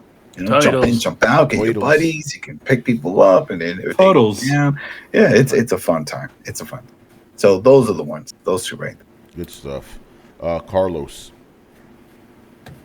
Top 3 games? Yeah, top 3 games. Yeah, I suspect 2 of those are probably in my top 2. You know. Before I give them out, I'll give out Chris's real quick. Chris said since I didn't play that too many of these games, I don't have too many, so he gave me a top 3 and an honorable mention. Ooh. So I'll mention the honorable mention first. Signalis. Signalis? Signalis. Yeah, I'm not familiar. I've heard people talking about it because when I listed my top games of the year, where's Signalis at? I'm like, I don't fucking know. You know, Hey, what's Yeah, the I haven't heard- Signalis? I haven't heard of that one, but that's part of Chris's honorable mention. we so gotta it's we gotta pretty- ask him about it. I don't know. Wasn't Number that the one 3. that came out on Game Pass? It was like that weirdo game. It could be. Number 3 is TMNT Shredder's Revenge. Oh shit! You know, I feel like that's a pretty popular game within the Throwdown crowd. We played it together, which is pretty fun. His number we 2. all finished it same in one playthrough. Remember we? We got on Yeah. our Steam decks. You know. Yeah. Number 2 is God of War Ragnarok. Boy. And number 1, to no one's surprise, is Elden Ring. Of course. Elden Ring. Elden. So Ring. that is Chris's top 3. I'll give my top 3. Number 3 is Horizon Forbidden West. Nice. That game, man, Yeah. it does have its flaws when it comes to just being, kind of cookie cutter in a way. But man, that game has some hell of a fucking polish, man. Because everything about that game is just rock solid. And the best that the graphics on my TV, On my TV. that shit is that's the prettiest looking game that I've played. Oh, absolutely. This year. Oh yeah. Yeah. By far. It- You know. It looks incredible, man. And the story of that game is, I feel like it's a little bit underrated. It's pretty good. You know. It's much better than it's supposed to be. And yeah, everything they've improved on it, on the whole game, the open world part of it. They even brought on a new dimension, a flying dimension into the game, which But is you got third really fun. dimensions, man. We got 3 dimensions in this game, and I got the platinum. Nice. And yeah, man, that's number 3. Number 2, you guys know it's between 2 games. What my game of the year was. You already know it's the manga. Yeah. Is the manga god. Number 2 is God of War Ragnarok. Boy. God of War Ragnarok could have won Game of the Year for me in a lot of years.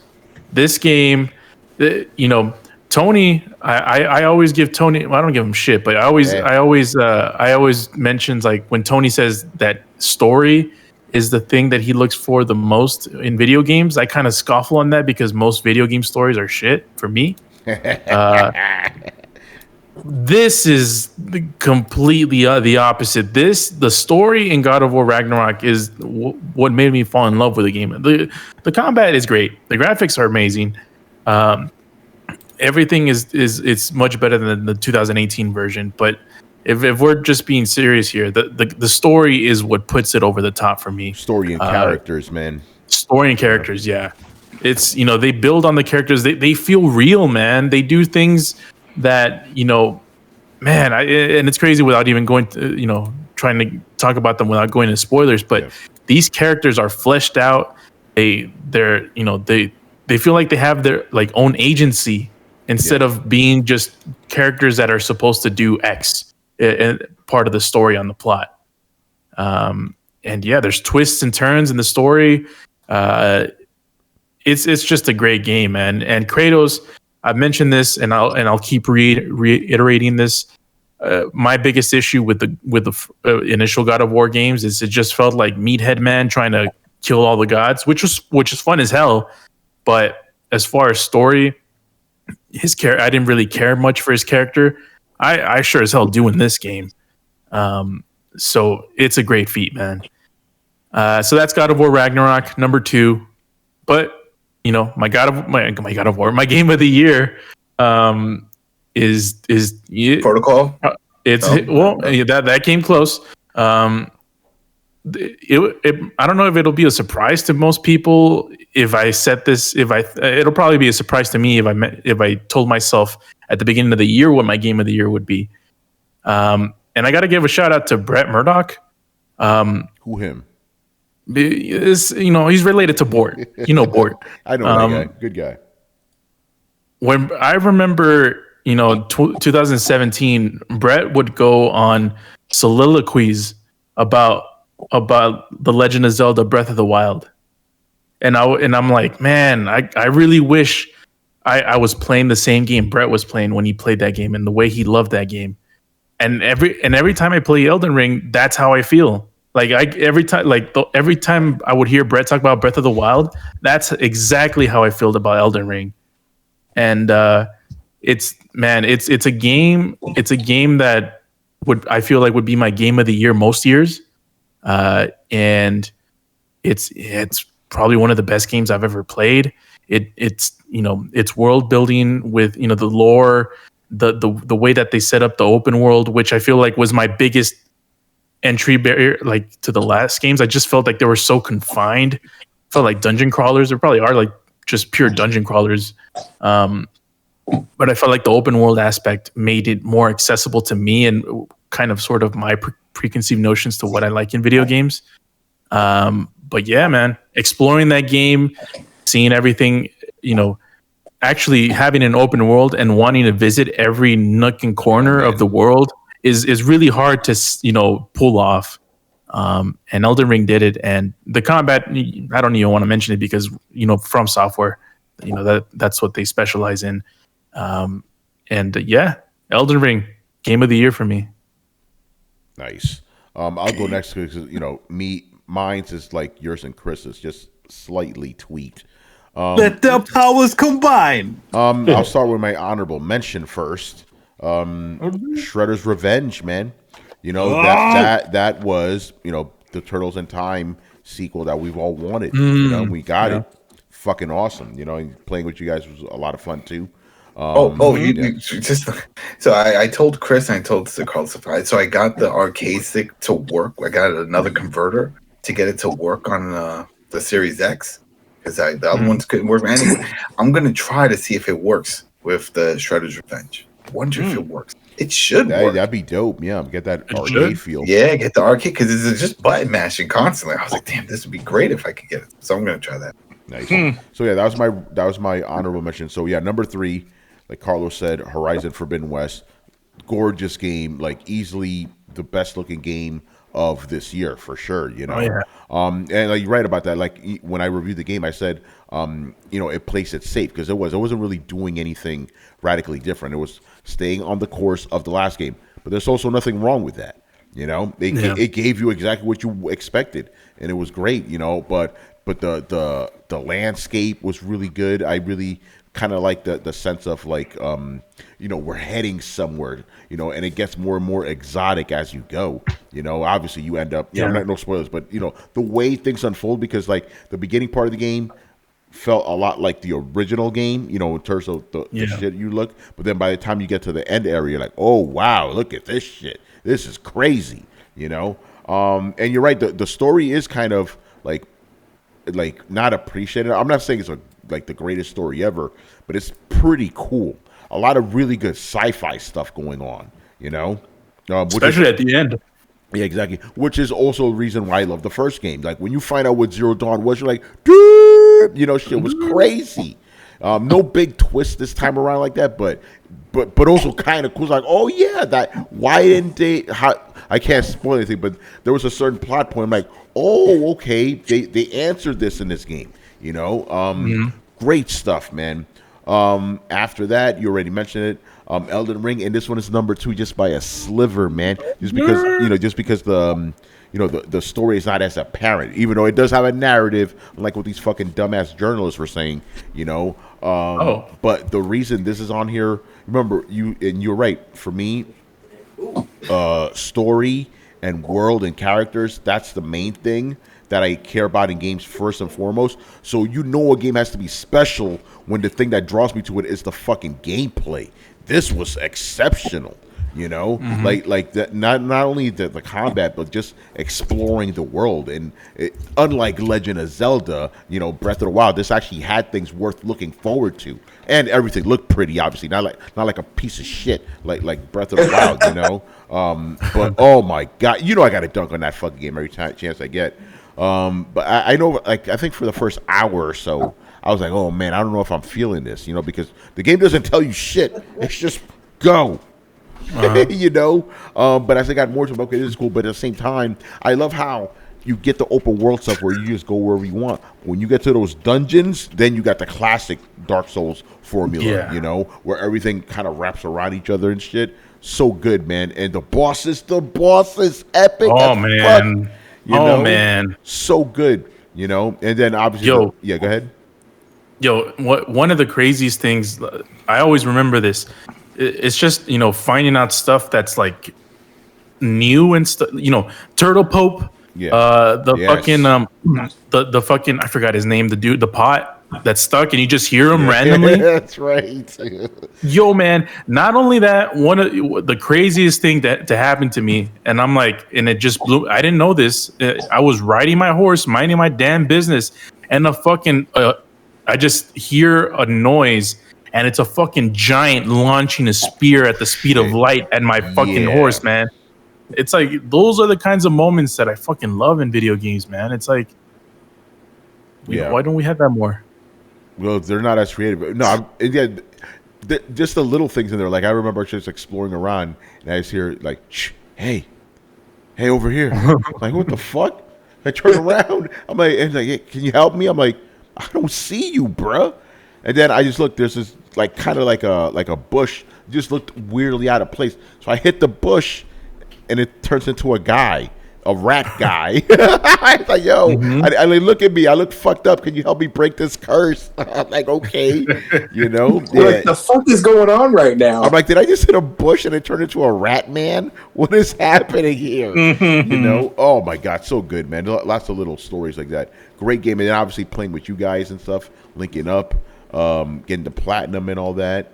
I remember, Carlos, you were like in New York for like a couple of weeks. You're like, yo, hope you guys don't surpass me. Like, don't worry, we're good. Because I was taking my time with that fucking game.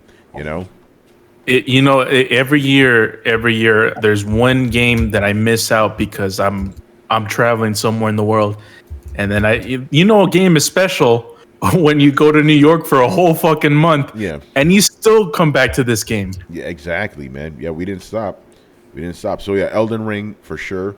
And then obviously number one, God of War. Again, just won by a sliver, man. But that story and the characters, it's a payoff, right? Like the character development that you saw in the last game was finished in this one, but even longer character arcs, like with Kratos and stuff, because like more so than the previous game, like they really started touching on the lore of the previous games. Like, they're talking about stuff from the PSP games and shit. It was really well done, man, and just the structure of it. Like, yes, the story was simple. It's like, stop Ragnarok, yeah, but it was very character driven, And Odin, like, that dude needs to get a standing ovation, man. Like, very different than what you would expect Odin to act like. Like, this dude was like a mob boss, Dude, like, you hate him, but you don't hate him at the same time. Like, I know you're an asshole, but I kind of like you. That's because he never really said that he wasn't an asshole either. This is true. He kind of just owns it, and it's like, yeah, this is mutually beneficial. And like, I won't say anything about the game for anybody who hasn't finished it yet, but like, you just kind of get to the point where you're like, I mean, I see why it had to be done, but I was kind of the douche in this situation. Yeah. And just some of the lines they throw in there, like, stick with me. Like, I could say this one because I think we're far enough, but it's not too much of a spoiler when, Odin's like, Kratos like, oh, you're a god, huh? When was the last time people worshipped you? Have you ever felt that kind of love? I'm like, damn, bruh. That's some deep shit, That's some deep shit, So, yeah, great game. There's so many other things, but obviously I don't want to spoil it. I remember when I was writing my review, I'm like, yo, this is a tough review because there's so many things I want to talk about, but I didn't want to spoil, So they did a good job of that. Like, it's like the end of the Norse saga. I think it was a good send-off, especially that last scene with Kratos. I'm like, oh, shit. That's cool, So, yeah, good stuff, man. Good stuff. You feel the weight of the character, man. Yeah. That's the beat. Like Brett said, when you're playing Kratos, you feel that weariness yourself. You know, you Yo, feel man. like an old man. It's like, who's just seen too much shit. He's tired. Motherfucker just wants to go back to his cabin, but they're not letting him. All right, you no know? spoilers. Spoilers. Yo, You Tony. know? Yeah. No, without saying spoilers. Yo, the tent scene. Oh. Yo, Dude. man. It's fucking video games, man. I can't. yeah, why are man. you doing this to me? Why you doing this to Ben? Quit making me feel these feelings. You know? Good Yeah, shit, man. So yeah, that's my I stuff. love that game, man. Yeah, Ragnarok for life, man. Brett, what you got? Adam's afraid of spoilers here. Come on, Adam. It's not. They weren't giving anything away. And you ain't playing the game. And you're one to complain, Adam. Yeah, you he know, literally lays it all out. It's like, no, man, it's not a spoiler. that's not a spoiler, but then when she kills him, you know. It's FIFA. Somebody's gonna beat another team. I'm sorry. That's just how it works. So yeah, Brett, top games of the year for you.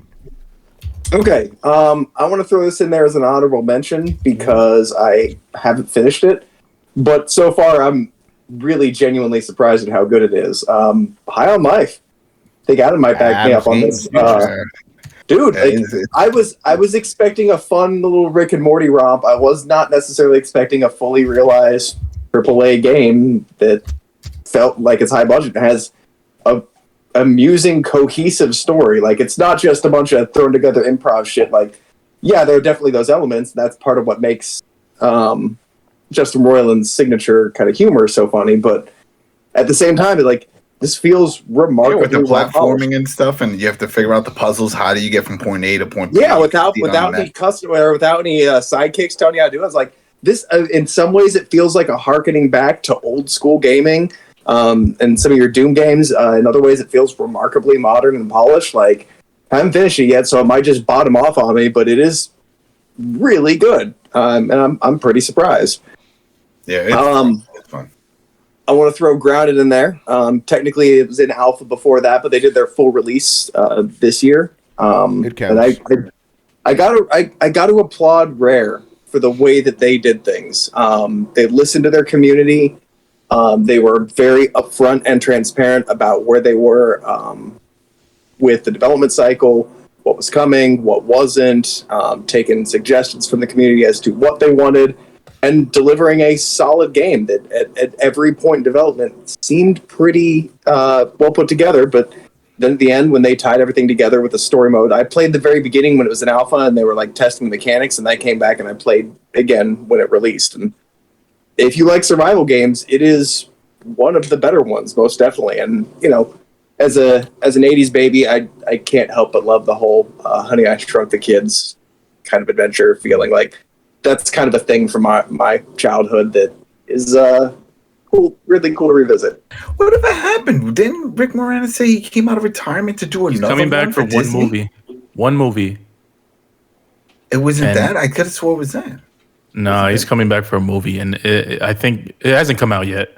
Oh, I but- thought it was for that, for Disney, the Disney Network, but it. No, I don't think they could revive it. And honestly, I wouldn't want them to. Those last Honey I Shrunk the Kids movies were pretty bad. Yeah, only the first one. Like you watch the first one and you're like, yep, that's it. It's a standalone movie. It's a great standalone movie, but you kind of leave it there. Okay, so number 2, for a lot of the same reasons everybody said, God of War Ragnarok. Nice. Despite me talking shit on formulaic games and talking quite a bit of shit on God of War, I'll be honest with you, it's because I like the core of the game so much. If I didn't care, I wouldn't criticize. So, you know, yeah, the camera's into far. The balance was kind of all over the place. Still don't agree with the pacing. Seems weird to spread it over 2 games the way that they did. But I genuinely enjoyed the story. I enjoyed the banter. I enjoyed the settings. I enjoyed the graphics. Didn't enjoy some of the drawer fights. But other than that, you know, thumbs up. It was a perfect example of what a narrative cinematic game should be. High watermark. So that's why it kind of gets Nice. number 2 slot for me. And then obviously number 1, to nobody's surprises, motherfucking Elden Ring. I was Life. I was so hyped to begin with. Like, I was trying to hold myself back, being like, all right, let's not get unrealistically hyped here. And then the hype train just went into overdrive, and it still somehow managed to deliver after all of that and surpass my expectations. It is. If this were his send-off game, this would be a fitting opus. It is the culmination of every Souls game, as others have said, and Souls-like game that has come before it. And so much more that, and it's more than just like a greatest hits, right? Like, because Horizon I take as kind of a greatest hits of gaming, right? Took something that worked really well over multiple iterations and gave us the best versions of that. Okay, but this feels like, because none of these elements have been slowly building on each other. We're almost kind of all cherry-picked. Like, power stancing is back. Power stancing was in Dark Souls 2. One of the few good things about Dark Souls 2. And again, I love that game, but I will talk shit on it for fucking ever. So, like, but we didn't see that in Dark Souls 3, so I was shocked to find it in Elden Ring. But I'm playing it again. I'm literally playing Elden Ring right now. I've been being summoned in, just helping people beat the shit out of Renala. Have you tried the PvP mode that they added? Oh, okay. That's what got me. Is like I came back and I've got my Arcane Bleed build with my whips, and I was just enjoying the hell out of it. And I was like, you know what? I know new PvP is coming, or I know new DLC is coming, and I've really wanted to launch a full Pyromancer character, and that's the fucking beauty about this game. Well, one of the many beautiful things about this game that I think keeps a lot of people coming back. You throw on a different weapon set or do a different build, it feels like a completely new game. I played through the first time with my whips. I played Castlevania. I played a completely different game than Carlos played, than Chris played, than Tony played, than any of them played. Because of the way I approached it. I don't carry a shield. I was using whips. Now I'm carrying 2 giant bastard swords, and I'm like, I make everything flinch just by looking at it. So now I'm slapping shit around like it owes me lunch money. It's fucking great. Yeah, that's awesome. All right, Manny, what you got? What were your favorite games of the year? So yeah, I'm gonna go back a little bit. I'm gonna do 3. My third one right now is Trek to Yomi, the little bit of a forgotten one, a little bit of forgotten one.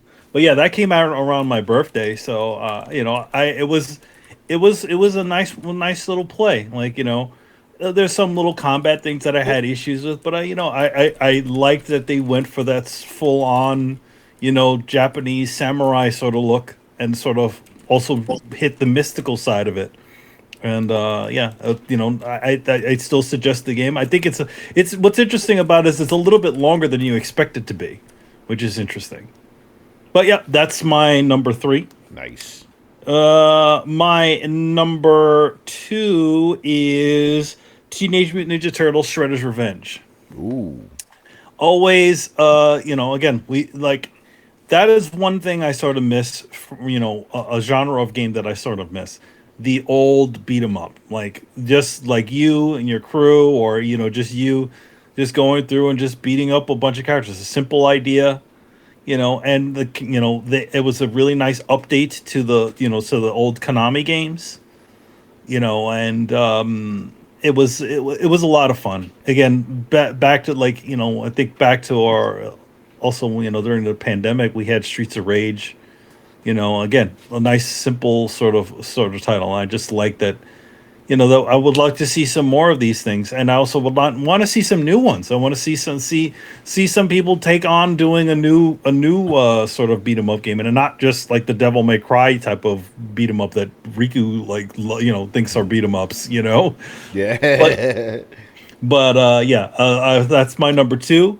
My honorable mention is actually, and this is, I didn't put this on my top games because these aren't actually necessarily new games. It's the Cowabunga collection by Konami. Okay. To sort of go with the Shredder's Revenge one.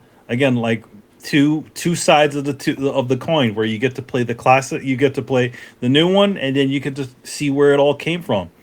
And again, they literally went all out and literally put every single version of all these games on there. They didn't just say like, oh, well, we won't put the Genesis one on there. No. Teenage Mutant Ninja Turtles Tournament Fighters, all 3 versions are on there, and they're all drastically different games. Yeah. obviously the Ninja Turtles arcade games, as well as the Genesis version of that, as well as the Super Nintendo version of that, which were all different, as well as the Nintendo version, which is all different than that. It was movie mode for all of those. Pretty much, you can just watch the game play itself out perfectly. What's great about and I'd also like to give the guys who did this conversion, this port of these games, that movie mode, you can jump in at any point in time of that thing. That's the secret about it. It does it on every single one. You could play it, you could watch all the way through, you could fast forward it to the point that you want, and you can actually play that portion of the level. Right, just right off that. Wasn't that the trick to get the trophies and chivos for it? It was like jumping right toward the end of it. No. It actually doesn't work that. It actually doesn't work that way. There's actually some, the trophies don't pop for certain things like when you do it that way. But there's all kinds of other goofy ways to do it, like where you can put like level skips and put yourself at the end of the game. Some games, the original codes work. That if you go on to GameFAQs or anything like that, like for the Game Boy games, you could literally put yourself at the end of the game with every single weapon, and just finish off the game. So each one of them, there's ways of getting through them. There was only a few of them that you actually needed to go all the way to the end and finish it. But again, you can turn the games easy. They do all kinds of stuff to make and then the other thing is that the rewind mode just makes things like even if the game is hard, you could just literally rewind your thing really quickly and just boom, boom, boom, keep on trying it instead of having to die all the time. So, a really great port of all those games, and all of them ran really well. And, it's nice to go back and just to play again, play some beat 'em ups, play some older games. My top game of the year is Cat the Game, or Stray. It was a nice play. I went ham on that one, just like I went with the Ninja Turtles game. Just sort of went all the way through, got the platinum with that one. So it was a nice play. It was pretty much like I think the best way I could say it is like it's a point and click adventure without the pointing and clicking.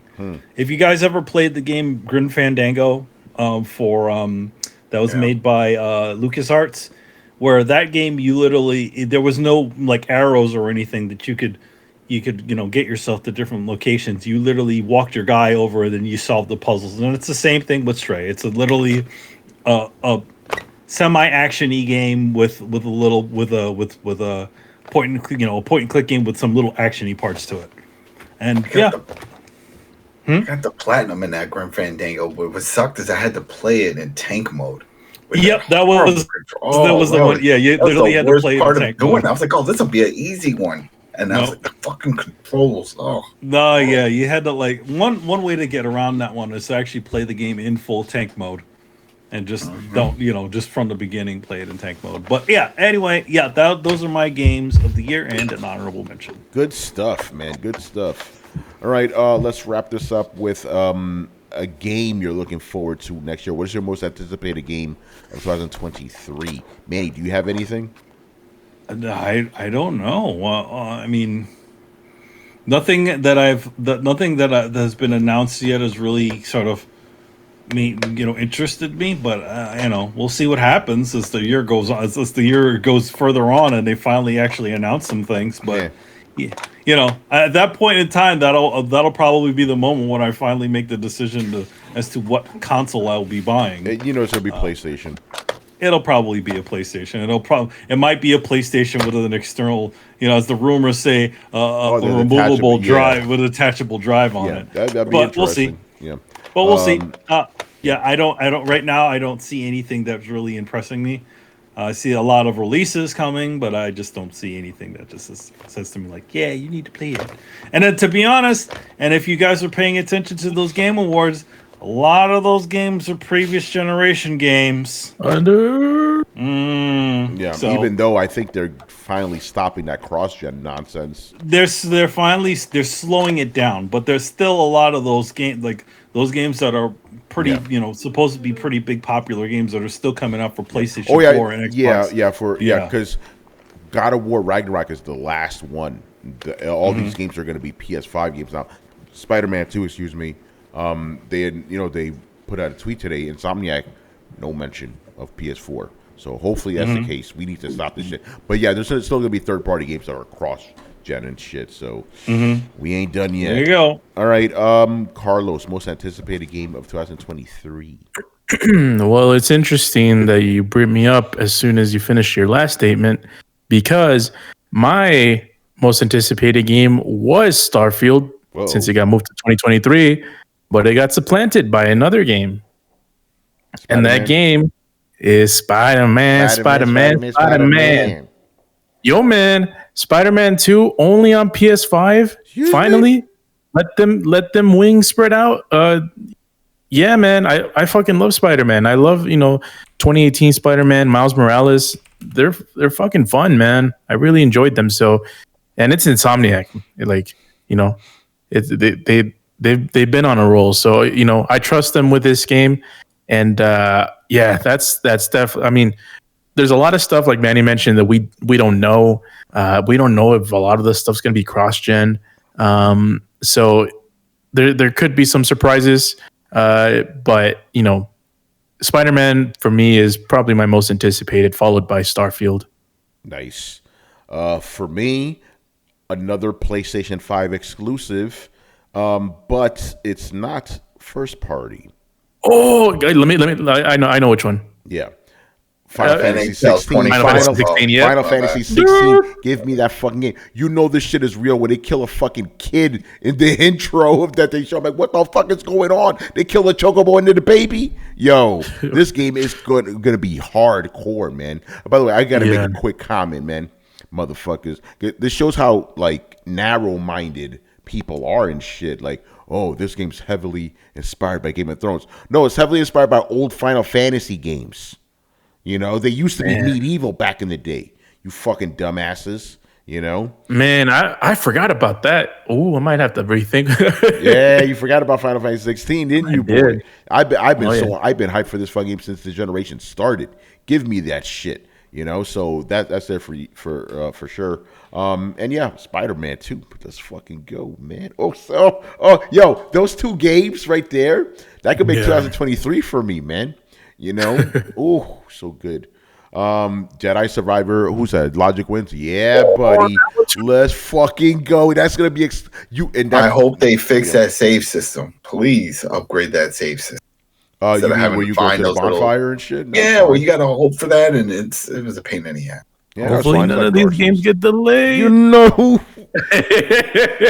All right, Brett, just say Starfield. Starfield. Good stuff, man. And Adam, what's your most anticipated game of 2023?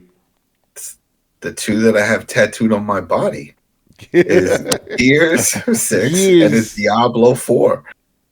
That's it. Those are the ones that I'm hyped for. We definitely know that Diablo 4 is coming. Gears 6, they said it would, but we haven't seen shit because that's going to be on the new engine, and that's why I want to see how it runs on it.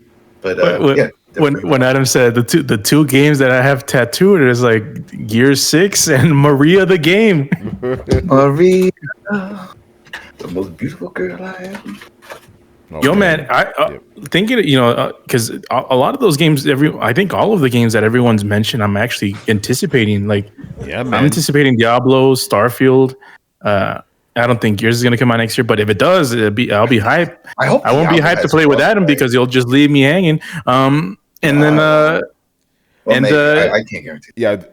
Those are the only two games I'm not anticipating. I don't care about Diablo. Don't care about fucking. I'm done with Gears. After Gears 4, I'm like, I'm done. Starfield. I will be playing that for sure. We'll talk about that. I will. I talk shit about Bethesda, but those games are still good. I still like Fallout, man. Those are good games. If that's Fallout in space, let's fucking go. So next year it could be good. Yeah, it could be good. It could be good. Gotta say good. 2022 be good. Well, has anybody? I mean, speaking of 2022 going to be the year of Xbox. Speaking of 2023, there's a certain game that got a demo during the Game Awards, and has anybody even played that? Forspoken. I played that demo. I played that at an event. It's funny with this game. Like when they first announced it, I was hyped, because of Luminous Engine. Then I saw like a hands off thing. I was like, Then I played. I'm like, So I'm not really holding out too much hope for that one. Even though I'm probably gonna review it because I got to see for myself. Again, that game, gorgeous game, but that fucking girl, man, too much talking, too much. Her and that fucking disembodied, it's like Jeeves or something. I don't know. and she's supposed to be from New York. All right, bro. Yeah, I'll wait and see about that game. I know I saw the timeline. That's an exclusive too. Yeah, some people are hyped for that game. Hopefully, it's but better than the trailers, but yeah, and the demo. Man, Final Fantasy 16 though, man. Oh man, that's put that in my stocking stuffers, man. Yeah. Although there's still that part of me, man, just like with Final Fantasy 15, and I love me for some Final Fantasy 15. Man, I wish that shit was turn based. But what can you do? What can you do? Oh, by the way, speaking of, as someone that recently played Final Fantasy 15 and got the platinum, yo, man, that fucking turtle. Oh yeah, that fucking turtle took me like 3 hours to beat. Shit is crazy. The combat is so freaking dated, man. Yeah. That's why, and then when Final Fantasy 7 Remake came out, I was like, oh, thank you. Oh, yeah. Ooh, is that coming next year, too? No. Wait, what? Excuse me? Remember Rebirth or whatever, Final Fantasy 7 Rebirth, that's coming. I don't know if it's in next year, but that's part 2. Yo. Man. Don't let me down. Don't let me down. Don't let me down. Don't fuck it up. Don't fuck it up. Don't fuck it up, All right, man. Good stuff. For this final normal episode of Throwdown. We'll give our shout outs to the fans on the next episode. AMA special people. Some of you guys are already asking, already dropped on some AMA questions. Good, keep it up. Just ask us, 2 questions about anything. Purposely don't ask us about video games. Like, ask us about anything else, literally anything else. We don't give a fuck, Like, just ask us. Literally, you can ask us about fucking pop culture, recipes, life. It doesn't matter, Wrestling, wrestling, whatever, tattoos, all that good stuff. You get creative, get creative, man, get creative, But yeah, good stuff, man. Do we have anything to plug around here? Yes, I do. So obviously, on the week of the the following week, this is our following week, we're going to be taking our little bit of hiatus after Throw Down Your Questions, and then coming back all fresh and bright-eyed and bushy-tailed early in January. But in that week, we have a little bit of a some stuff for you guys. Starting on the 19th, going to the 23rd, you're going to be getting episodes, cut apart episodes of Throwdown Draws, which you will see me drawing David Martinez and a cool, Cyberpunk Edge Runners piece. And then the final episode of those will appear on the 26th, which is Christmas Day, around 12 o'clock, after you've Eastern Standard Time, after you've eaten had your Cheerios and opened up your gifts. You can hang out and watch a little bit of drawing, and I'll also be popping up in the chat to talk and stuff, so look forward to that. Good stuff. Adam, what's going on with just want to give a thank you to everybody who's listening, if they've followed I Am Negan or are spreading the word, because it's like every day, especially on Spotify, when I take a look to see what's going on with it, there's more subs. And people are just listening to older episodes. And it's funny because maybe these are people that didn't even watch the last season and don't care to watch it, or don't know where to watch, or refuse to pay for AMC Plus. They're like, I'll just listen. But it's funny because it's over. The shit's over. But whatever. They're summing up. So they're probably excited for all the new spinoffs. And we'll be back. And that'll be in January or February, because I think we got Fear. They still haven't announced an official date, but the early part. So we're assuming hopefully January, February, and Dead City and stuff. So yeah, I Am Negan on Spotify, iTunes, UBTube, and of course over at the Coalition, Mother Base. coalition. Yep, Good cool. stuff. No coalition. All right, man. Make sure you follow Throwdown on Twitch and Twitter. Join the Discord where the conversations and the rumors are always popping. You can also find us on every podcast app on the planet. Throwdown Show. That's 2 words. Throwdown Show. Throwdownshow.com to listen to previous episodes. And if you've been watching us on YouTube and enjoyed the content, make sure you hit like, subscribe, and hit the bell to be notified of when our premieres go live. There's going to be a lot of premieres coming, people. So get ready for that. World premiere. So, yeah, links to everything down below. Once again, I was your host, Tony Polanco, and tonight I was joined by Emilio Lopez. See you next time. Carlos Romero. Peace out. Brett Murdoch. Deuces. And Adam Vale. If there's a game you haven't finished this year, just go for it. Finish it. You got a few more weeks. Yeah, you 2 weeks, man. 2 weeks. There you go. Hanging out. That's what she said. By the way, I bought The Witcher 3 on PlayStation. Nah, you can't do that in 2 weeks. Nope. Yeah, I did. I bought it too. I didn't think I only played an hour of it. I didn't think the combat was as bad as people said. Just saying. I mean, Geralt moves a little stiff or whatever, but I didn't think it was that bad. But I will say this though, when just the title screen, I'm like, oh yeah, this is an old game, isn't it? Like you could tell, you know. And the dialogue and stuff. I'm probably not gonna finish. I'm just dabbling to see what's up. But so the free update, is that only for the PC version, or is it also the console? All of them. For all of them. So there you go. Everything, you know. See, so then that's it. I own it on everything too. You just don't play it. Just wait till the update, and then. No, it did update it. It's already updated, Adam. I thought there's just the remake one that's free. It's not a remake. It's just running in better resolution. You're thinking about one, Adam. Which one? Yeah, I was playing the update. It looks fucking good, but the thing is, like, you know, I don't want to make a trade off anymore on PlayStation 5. You either get fidelity or performance. I'm like, I want both, bro.